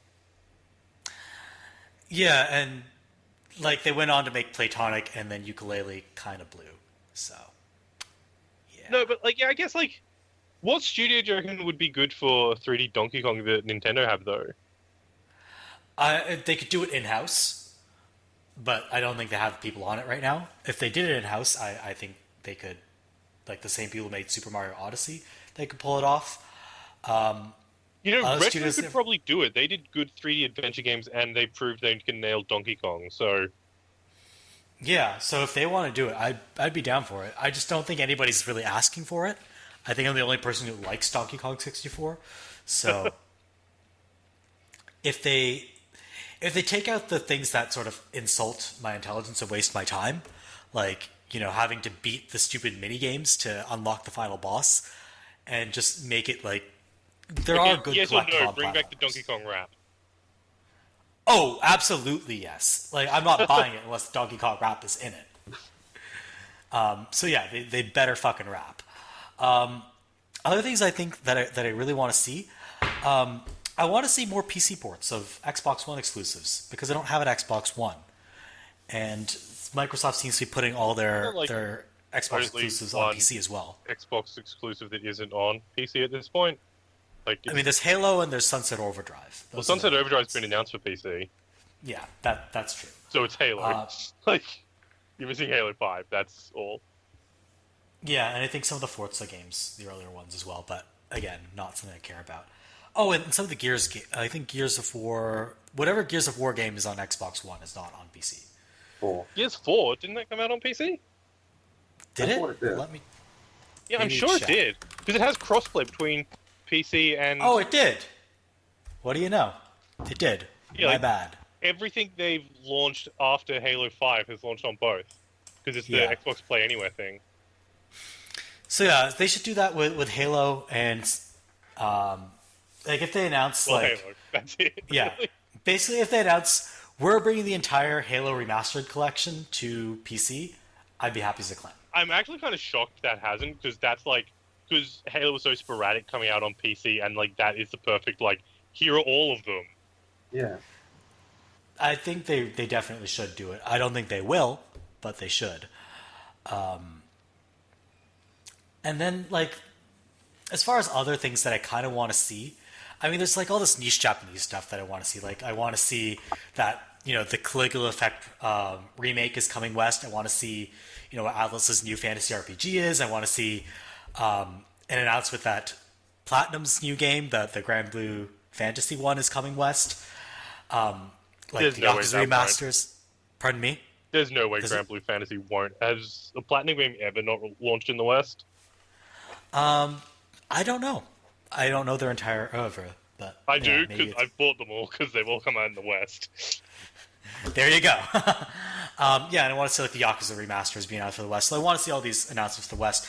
The thing that's not sort of niche that I want to see, I want to see Square Enix announce a new IP, like a new big RPG IP. I think they have it in them. I think they could do it. I reckon more than announcing a new IP, I would love to see them go back and like pull in some of like, because they are fine with doing like the nostalgia shit for all of the stuff Square own, but like Enix have a ton of shit, and like we're putting out some amazing RPGs on the Super Nintendo, and I would love to see them go pull into like the like Terranigma, that franchise. Yeah, and just like make a new Terranigma. Well, But, like, that AAA. franchise is like called something weird because every game had a completely different name and I can't remember. But like, pull into like that fucking Soul Blazer. Yeah, the Soul Blazer. Soul franchise. Blazer. Okay, yeah. They should make that. Yeah, Like a new I'd Soul be- Blazer would be awesome. Or like ActRaiser. That was an NX game on the fucking Super Nintendo where it's like a top-down god sim that turns into a platformer. And like, NX had awesome Super Nintendo games, and like it seems like after they become Square Enix, they all got completely forgotten. Yeah, so if they want to like put out these new IP, like even revisit old IPs, I want them to announce like something unexpected because I think they have it in them. Well, actually, And didn't they're they just holding a announce new conference. IP, the Octopath Traveler? Yeah, but that's like top-down style, like retro. Yeah, fair enough. That's been announced for a while.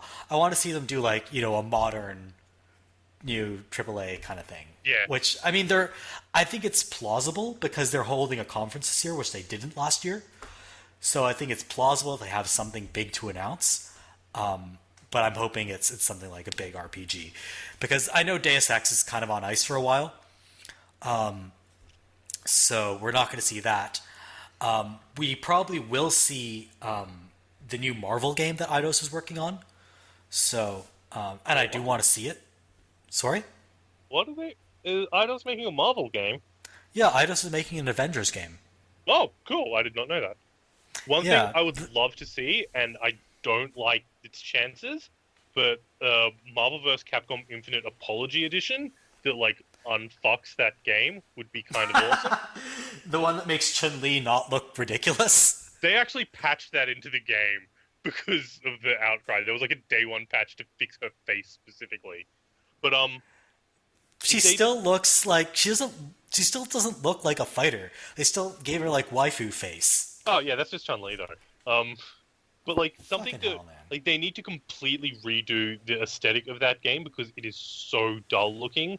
They need to, like, redo the roster because at the moment that it's been, like, left in, it's an uneven roster. It has more Marvel than Capcom characters, which is weird.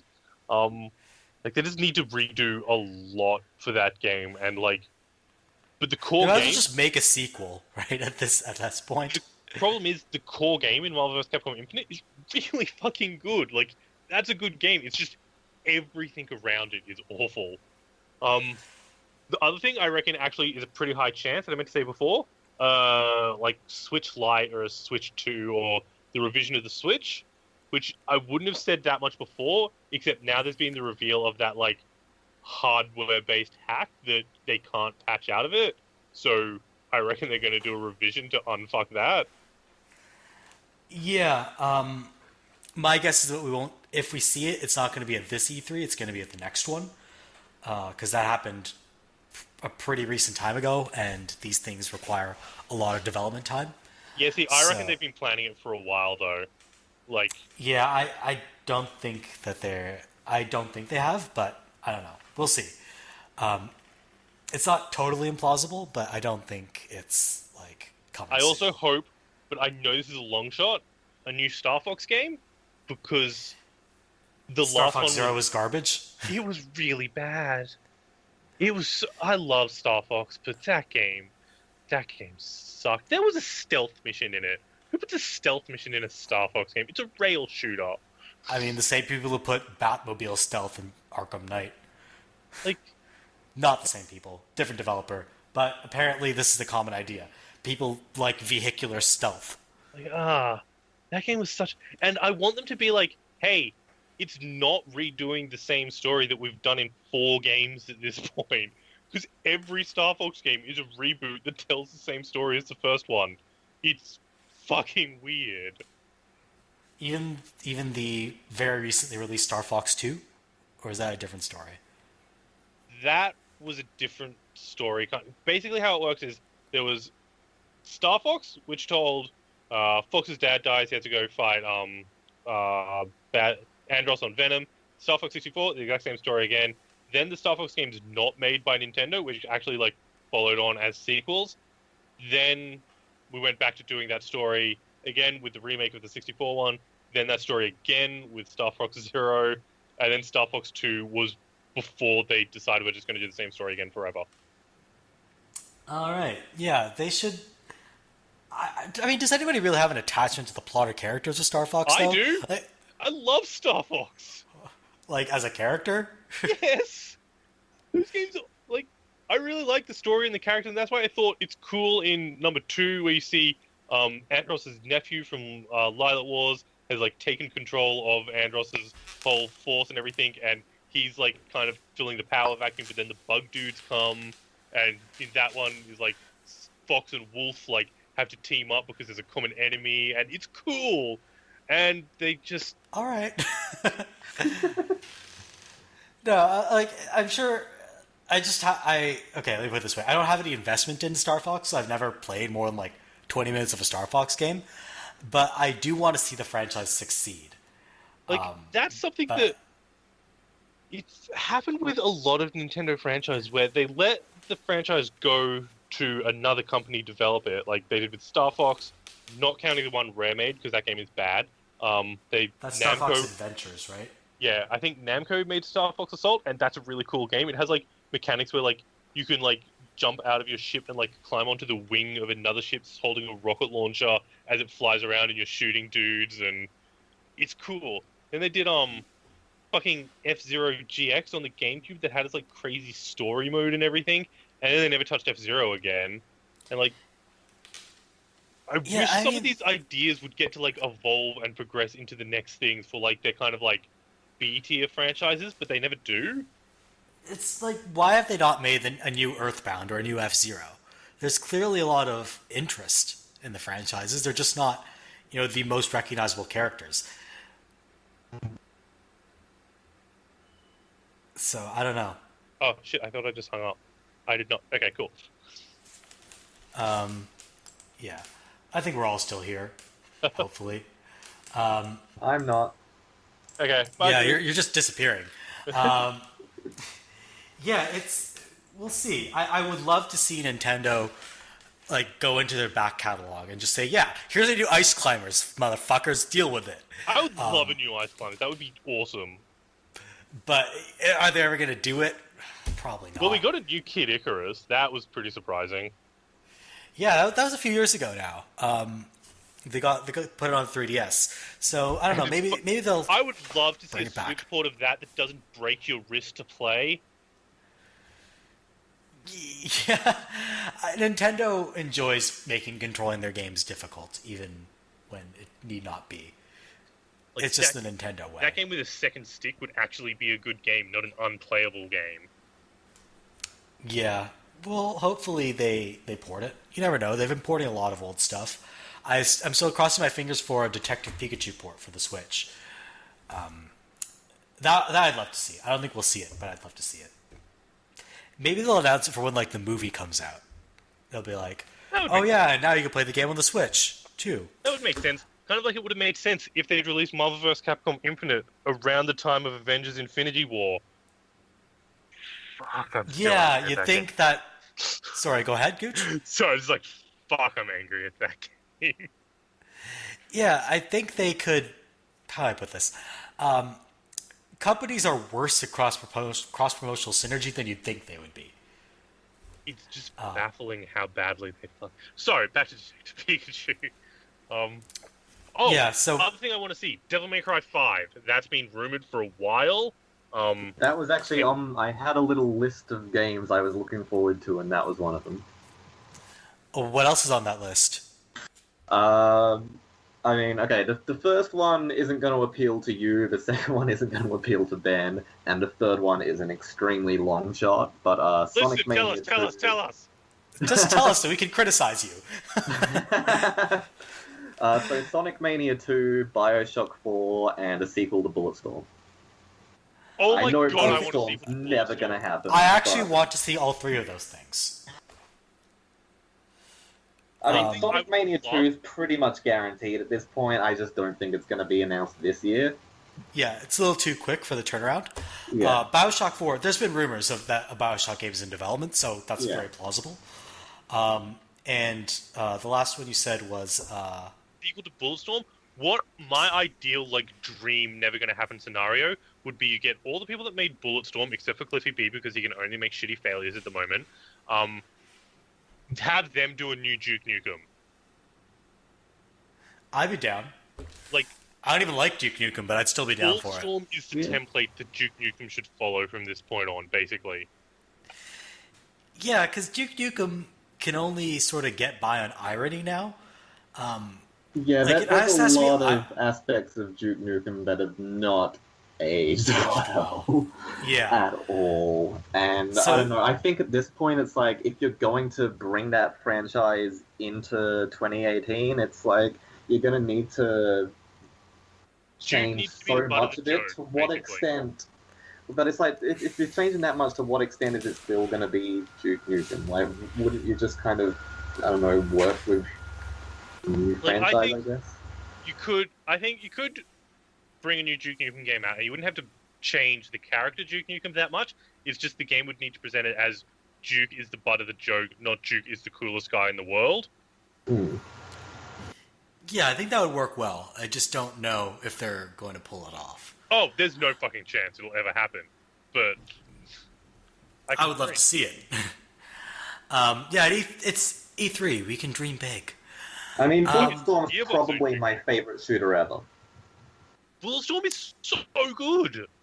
Like, It's How did that never get a genius. sequel? I mean, that whole system of, earning points by creative kills, instead of picking up money or getting other collectibles, you get rewarded for how you play the game, and you use those points to upgrade your weapons and so forth. That's brilliant. It's a game that actually gives you the incentive to play it more creatively. I love that. That's genius. Like, stop making fucking Call of Duties. Like, take the lead from this game. oh yeah, and to go on how far Cliffy B has fallen, that was another Cliffy B game, and then he left. Yeah. He makes good. That would be one of my things, is to see Cliffy B come back with a good game, because he has it in him to make really good games, and I don't know what the fuck happened to Boss Keepers. So everything I've heard about Lawbreakers was that it was a decent game. It wasn't a bad game by any stretch of the imagination. It just never caught on. Perhaps it wasn't marketed well. Perhaps people weren't interested in another hero shooter. It Perhaps was the learning marketed curve. 90s video game in 2017, like a "fuck you, we're so edgy" kind of game, which just doesn't work. It's not what people are looking for anymore, and the I games mean, industry has kind of evolved. I hadn't even heard of it until we recorded this, so I don't know that tells you how much what of a kind of marketing campaign it actually had, but it doesn't sound like it was successful. Yeah, I only really followed it through Games Media. I didn't see any ads for it, so my image of it is probably different from the average person's image of it. I don't think the average person has an image of it, is what Gooch is saying. Yeah, that's the other problem. Yeah, if you don't advertise it, then how are people going to know it exists? Yeah, so anything else you guys are hoping you'll see at E3? I want to see Bayonetta 3 gameplay. Yeah, that's actually possible. That actually is plausible. I'm guessing if they make that, that's going to be a Nintendo exclusive. Oh, it's already been announced yeah. for the Switch. Yeah, it's a Nintendo exclusive. I loved the first Bayonetta, but I've never really been much of a Nintendo guy. Yeah. I respect the hell out of them. Like, I think that there's like a lot of integrity to their approach to game making, but I don't know. I mean, I grew up with a Sega Mega Drive. I had a brief stint as a PlayStation owner, then owned a Dreamcast, and since then it's just all been Xbox. And I don't have the time or the money or the space to own multiple consoles. So no, it makes sense to sort of put your eggs in one basket. Yeah. I mean, especially like moving from Dreamcast to Xbox, it was, in a lot of ways it was kind of sticking to what I know. Like the controllers are almost the same. A lot of Dreamcast franchises moved to Xbox, and it was just like, I don't know, this was the logical transition for me. I don't know, maybe I'll buy some of these other consoles secondhand at some point in the future down the line, but I don't know. There's so many exclusives I'd love to play, and I'm probably never going to. I feel that a lot with, like, say, I felt that a lot, especially during the 360 era, because there are just all these console exclusives that I just wasn't ever going to play, especially on Xbox. So yeah, it's like, I think I'm it's just a console impractical that to has own all everything. of them, so Yeah, it's impractical for most people to own all of them unless you're Ben. like, I remember my decision Yeah. to purchase a Wii U was Bayonetta 2's been announced as a Wii U. I'm going to the store and getting a Wii U then. Like, I bought that thing entirely for Bayonetta 2, and I feel like that was money worth it because that game's awesome. Well, I've fallen out of gaming for almost a decade, and I basically bought my Xbox 360 on a whim. I'd kind of I won an award at work, and it came with some money, and I'm like, well, I've been meaning to play the Stick of Truth because I'm a huge South Park fan, so fuck it, I'm gonna go buy a 360. And then, like, flash forward like a month later, and I suddenly have like more than 50. You're like drowning in discs. Yeah. Give it a year, and you could probably get a Wii U for like $50 at eBay or something. Probably. There's a chance that one day I'll just go and buy a Wii U, so I can play like that fucking. You have a Switch, don't you? I do have a Switch. Don't buy a Wii U. Like some stuff won't get ported to it though. Like that Shin Megami Tensei Fire Emblem crossover game is never going to get ported to Switch because nobody bought it for Wii U, so it's not worth porting. I did borrow a friend's PS3 at one point, just with the intention of kind of catching up on the Metal Gear Solid entries that weren't available on other consoles, and then the thing crapped out on me after I finished playing the very first Metal Gear Solid game, and then the laser. Like the lasers that feed the disc just stopped working. Like you'd put a disc in, it didn't recognize it at all. So it was like, and he like given me this whole pile of discs, like Uncharted, God of War, like all the kind of major PlayStation exclusives, and I was looking forward to playing them. And yeah, that's unfortunate. Well, at least you did a little bit better than I remember borrowing my mate's PS2 to like play games for the same reason and everything. And he gave me like the whole pile of like fucking like all the God of War 1 and 2 and the Metal Gear Solid games. And I spent the entire week I had it playing fucking Indigo Prophecy, which is the worst game. That's the game that has fucking tank controls for humans.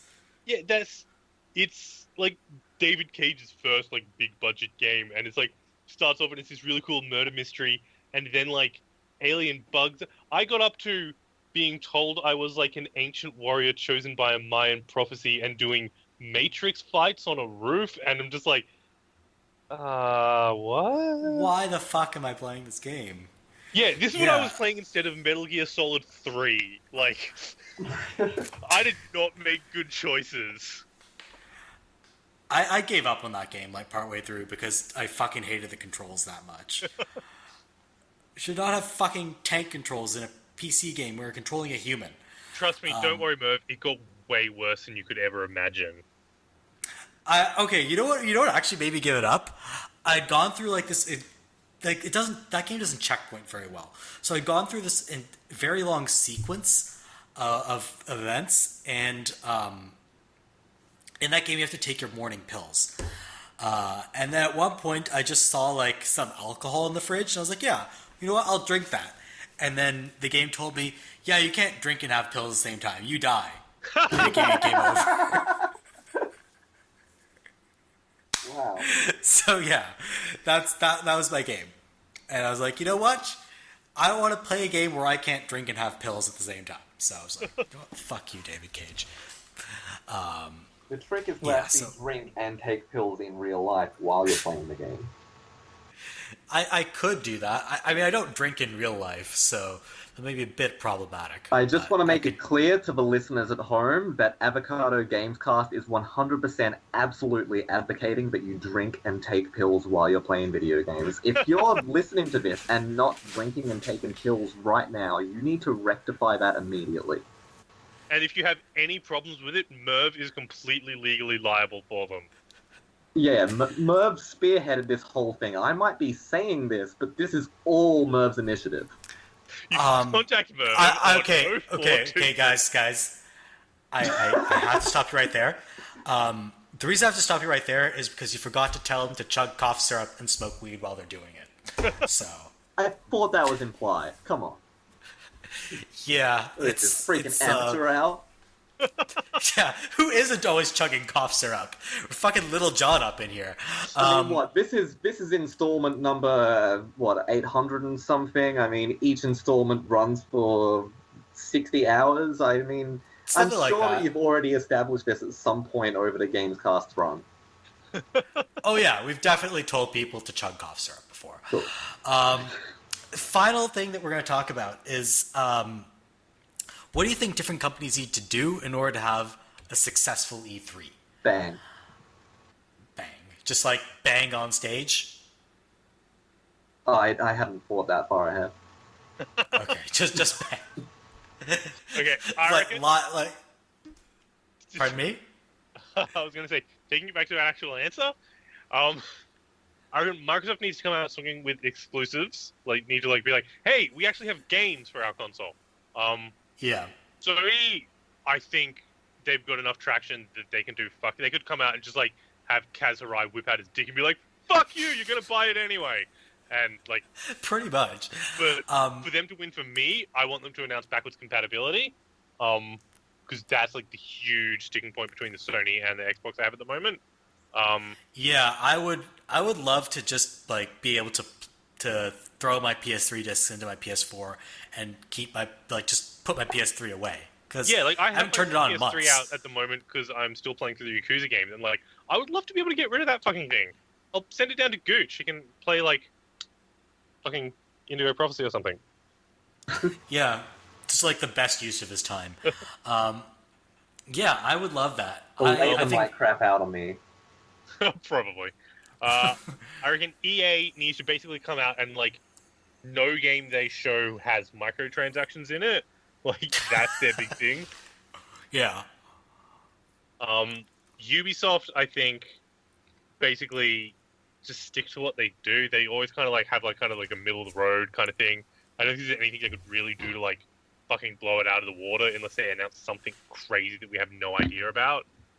Yeah. I They'll do fine regardless. I want Devolver to be a fucking nightmare again. I like want them to have a fucking 12-hour stream after their show where a wrestler comes in and kicks them off the couch so they can watch his shitty bounty hunter movie he made. Did that actually happen last year?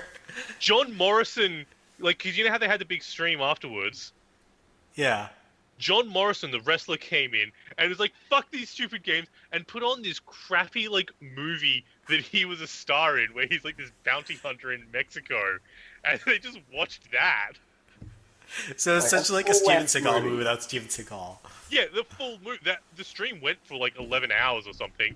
I think multiple people died during the stream and came back with time travel, and, like...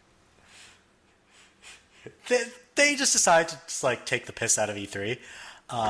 Their entire E3 worked. presence last year was those late night infomercials from Adult Swim as like a video game thing. It was really bizarre. It's basically like somebody just came to E3 a shitpost.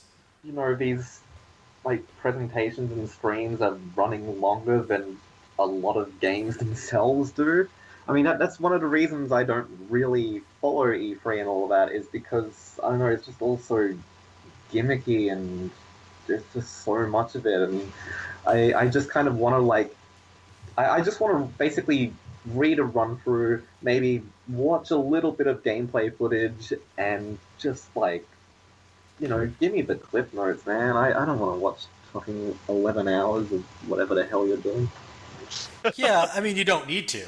Right, that's the beauty of it. Some games journalist is going to summarize it all for you the next day. But I think it's. I guess it's like, can't you just cut out the middleman, man?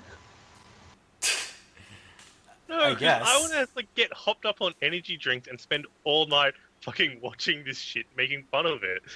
It's a blast. I mean, that's what I used to do. I did that like all throughout grad school. I would just like block off 3 or 4 days. Now. Yeah, unfortunately, I would just like take a holiday from work for this, but I can't because I'm traveling. So, Oh shit! Yeah. One thing I did want to say about games Microsoft could be showing, I want to see them show more of Ashen. Oh yeah, that game exists. Yeah, and everything I've heard about it sounds fucking amazing, and then it went dark. Like Ashen and Below, and they actually have a couple of things that they've like announced. Below was announced like at fucking the launch of the console. How is it not out yet? They put it on like straight up on hold like 2 years ago and have been making other stuff. Come on, Cappy. Because they just made the OKKO Let's Be Heroes game. Okay, yeah. But yeah, I'd love to see like those games that they announced fucking like 3 years ago. Like, oh yeah, like here are those games. Because they do actually have games that they've announced. They're just not releasing them. Like, everything's in Crackdown 3 mode. Yeah, it's pretty weird. much. Yeah, so as far as what I think different companies need to do, Nintendo and Bethesda just basically need to announce new entries in existing franchises. That's really all they need to do. Microsoft just needs to announce games. Or show us release dates for things like Below and Crackdown 3. EA needs to talk about something other than sports, because they have stuff other than sports. Ubisoft, I would love them to show off a linear game that is not an open world Ubi game. That's never going to happen, but I think they should. Square Enix should actually announce games instead of what they did last time they held a press conference, when they just wasted everybody's time. Isn't it just and 3 had no hours of Final announcements. Fantasy 15 and look at here's a Final Fantasy 15 fucking car you can buy? It was some bullshit like that. It was even worse than that. It wasn't like even, oh, here's Final Fantasy 15 stuff. It was just like, oh, here's nothing. Awesome. That is basically what their conference was. And this is going to be controversial, because I know some people tell me that this would be a horrible idea, but I think that Sony just has a wrong idea of what the gaming landscape looks like. Sony needs to stop pretending that they're not a Japanese company and actually show slightly more niche games at their conference, or slightly weirder stuff, instead of just showing us the same shit that they've always shown us over and over again. And like, you don't need to devote 10 minutes to Call of Duty, right? Or maybe you do, but like, you don't need to waste a bunch of time talking about DLC for a bunch of games. You can show off more of your exclusives. And I know the problem is that these conferences are both for investors and the general audience. So they're kind of trying to serve two masters, and they want to show, we've got continued monetization to the investors. But then why the fuck are you live streaming this to everybody? Make up your mind for what these conferences really mean. So yeah, Sony needs to show more niche shit at their conference. See, I think that is more just Sony needs to appeal directly to me. I don't think it's even Sony needs to appeal directly to me, though. Because, I there's full-on anime weeb. Where's my fucking Senran Kagura at the Sony conference? No, if they fucking showed that, then they're wasting everybody's time. But, like, for example... I would like to see Nintendo appeal to me, Microsoft appeal to me, Sony appeal to me. Oh, fuck you! EA just disappear into a volcano, Ubisoft appeal to me. You know what I actually would like to see EA bring back? If they're gonna do sports, and they're gonna do sports because they fucking love sports, and that makes them a shitload of money. Remember they had that like imprint of like fucking weird, crazy, over-the-top sports games, like Blitz or whatever it was called. Yeah, like I want like fucking EA to be putting out like NBA Jam style basketball games and. Fucking, they had that. Yeah, they're never fucking gonna do that because it's gonna hurt their sports games like Rocket League and things like that. Yeah, I would love to. It's just EA's never gonna do that because they have their fucking like brand that they have to adhere to. Whereas Sony's known for doing weird shit. They can show more weird shit. Like Nintendo can get away with showing weird shit because they do a lot of weird shit. EA Sports Big is what I was talking about. Like that's what SSX and shit were on. Yeah, like that's not just like part of EA's corporate image anymore. They just can't afford to show weird shit, and it's a shame. Well, they showed fucking that Unraveled like dude where you made of wool. They showed that Faye game where you're like the little like but those are like no disrespect to those games, but those are very much inside sort of the standard cute indie aesthetic. You know what I mean? Yeah, like they're not like they're not like They need to be more arcade. I mean, it's definitely nice that they got shown off. Don't get me wrong. They're delightful, but they're not groundbreaking. Yeah, that's what I mean. It's like they're very much playing sort of within standard indie conventions, which is great because I think they're good examples of that. But they're like EA is just they play their conferences extremely safe. I'd like to see them take more risks. Let's see them go all out on the risk. Dante's Inferno 2 have like the Yes! the tits that like the babies are coming out of that are made of spiders. Had that on their big screen. I would love a Dante's Inferno 2. I think Ubi's the only company that's gotten away with showing tits on stage at E3. Did they? Yeah. It was actually, I think, before Far Cry 3 came out. They showed some footage with a topless lady. Huh. But that was a long time ago now. It was like, oh, there are boobs on screen for about 5 seconds. I don't think they've tried it since. Maybe they got in trouble. Who knows? Well, they're French. They can get away with shit. Yeah, they don't care. Especially if you're like broadcasting it online. There's no like ratings you have to worry about. Everything's TVMA. It's the internet. Yeah. So, Gooch, do you have any thoughts on what you think companies need to do to be successful at E3? Not beyond what I've already said. I mean, obviously, I get that what I want out of E3 isn't what most other people want, but... Oh, yeah. Like, yeah. I'm not expecting, like, super niche Japanese games or, like, these specific indie games I'm following to get the stage. It's more things like, when I was talking about Sony, I mean things like, it's weird that they never showed off Persona 5, say, at E3. Because that turned out to be, like, a Are you two-minute sure story. Sony didn't get the memo that you wanted to see weird shit, and that's how Death Stranding came to be? Yeah, maybe that's their... We just listened to the Gamescast, like, let's Yeah. get Norman Reedus to open No, his Ben, head they- out and Yeah, have that's some the thing. babies crawl out of him or whatever. Yeah, they should do more of that. Ben, as for your question, they did not show off Nier Automata at E3. Okay, In fact, yeah, I don't that's think they ever have. Yeah. So, like, I'm talking big games like Nier Automata and Nioh and Persona 5 never got shown off at E3. And that's weird because those Wait, are they all showed established Neo in E3? franchises. They did not. They've never shown Nioh at E3. Never Yakuza. When they showed it originally in like 2003, and it was a Sony 2 game or something, they definitely have shown Neo at E3 because it was on the DF retro relook at old E3 footage. It's like, holy fuck, it's Neo. Okay, well, like, the new Nioh never got shown off at E3. Okay, yeah, that's fair. And, like, none of the Yakuza games ever got shown off at E3. Like, these are franchises that sell, 2-3 million in the West. Okay, These to are be not, fair, like... fucking Yakuza has been like struggling to get sales until very recently. Like, Okay, that's fair. Yakuza 0 was a surprise hit. yeah, And now the West can't get enough Yakuza. They're like, shit, we have to localize and port all of this now.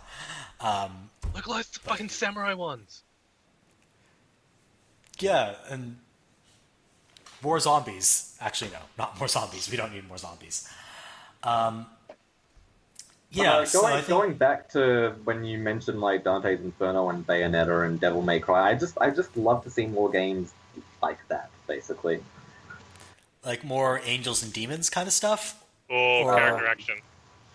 Yeah, the character action kind of hack and slash games. Like just I don't know. There were quite a lot of them in the last generation of consoles, and they were all relatively solid. And there haven't really been that many since you've had the Xbox One and the PS4 and everything come out. I mean, most of the ones that are available on Xbox One right now are remasters of. Yeah, remasters of Pretty like good Devil May ones. Cry 4 collection and the Yeah. fucking DMC. Yeah, I mean, the only big Xbox exclusive I can think of that fits the bill is Rise. Yeah, and nobody even that liked was very different because that was more kind of That was gameplay like wise. closer to Dark Souls, like in terms of combat, than it is fucking. Well, like, I Devil was May Cry. thinking more of like the atmosphere because it's more kind of like simulating combat. Like it makes you feel like you're actually like Yeah, you're in talking about a like battle of soldier. sorts. like over the top, like launch them into the air and do air combos bullshit, aren't you?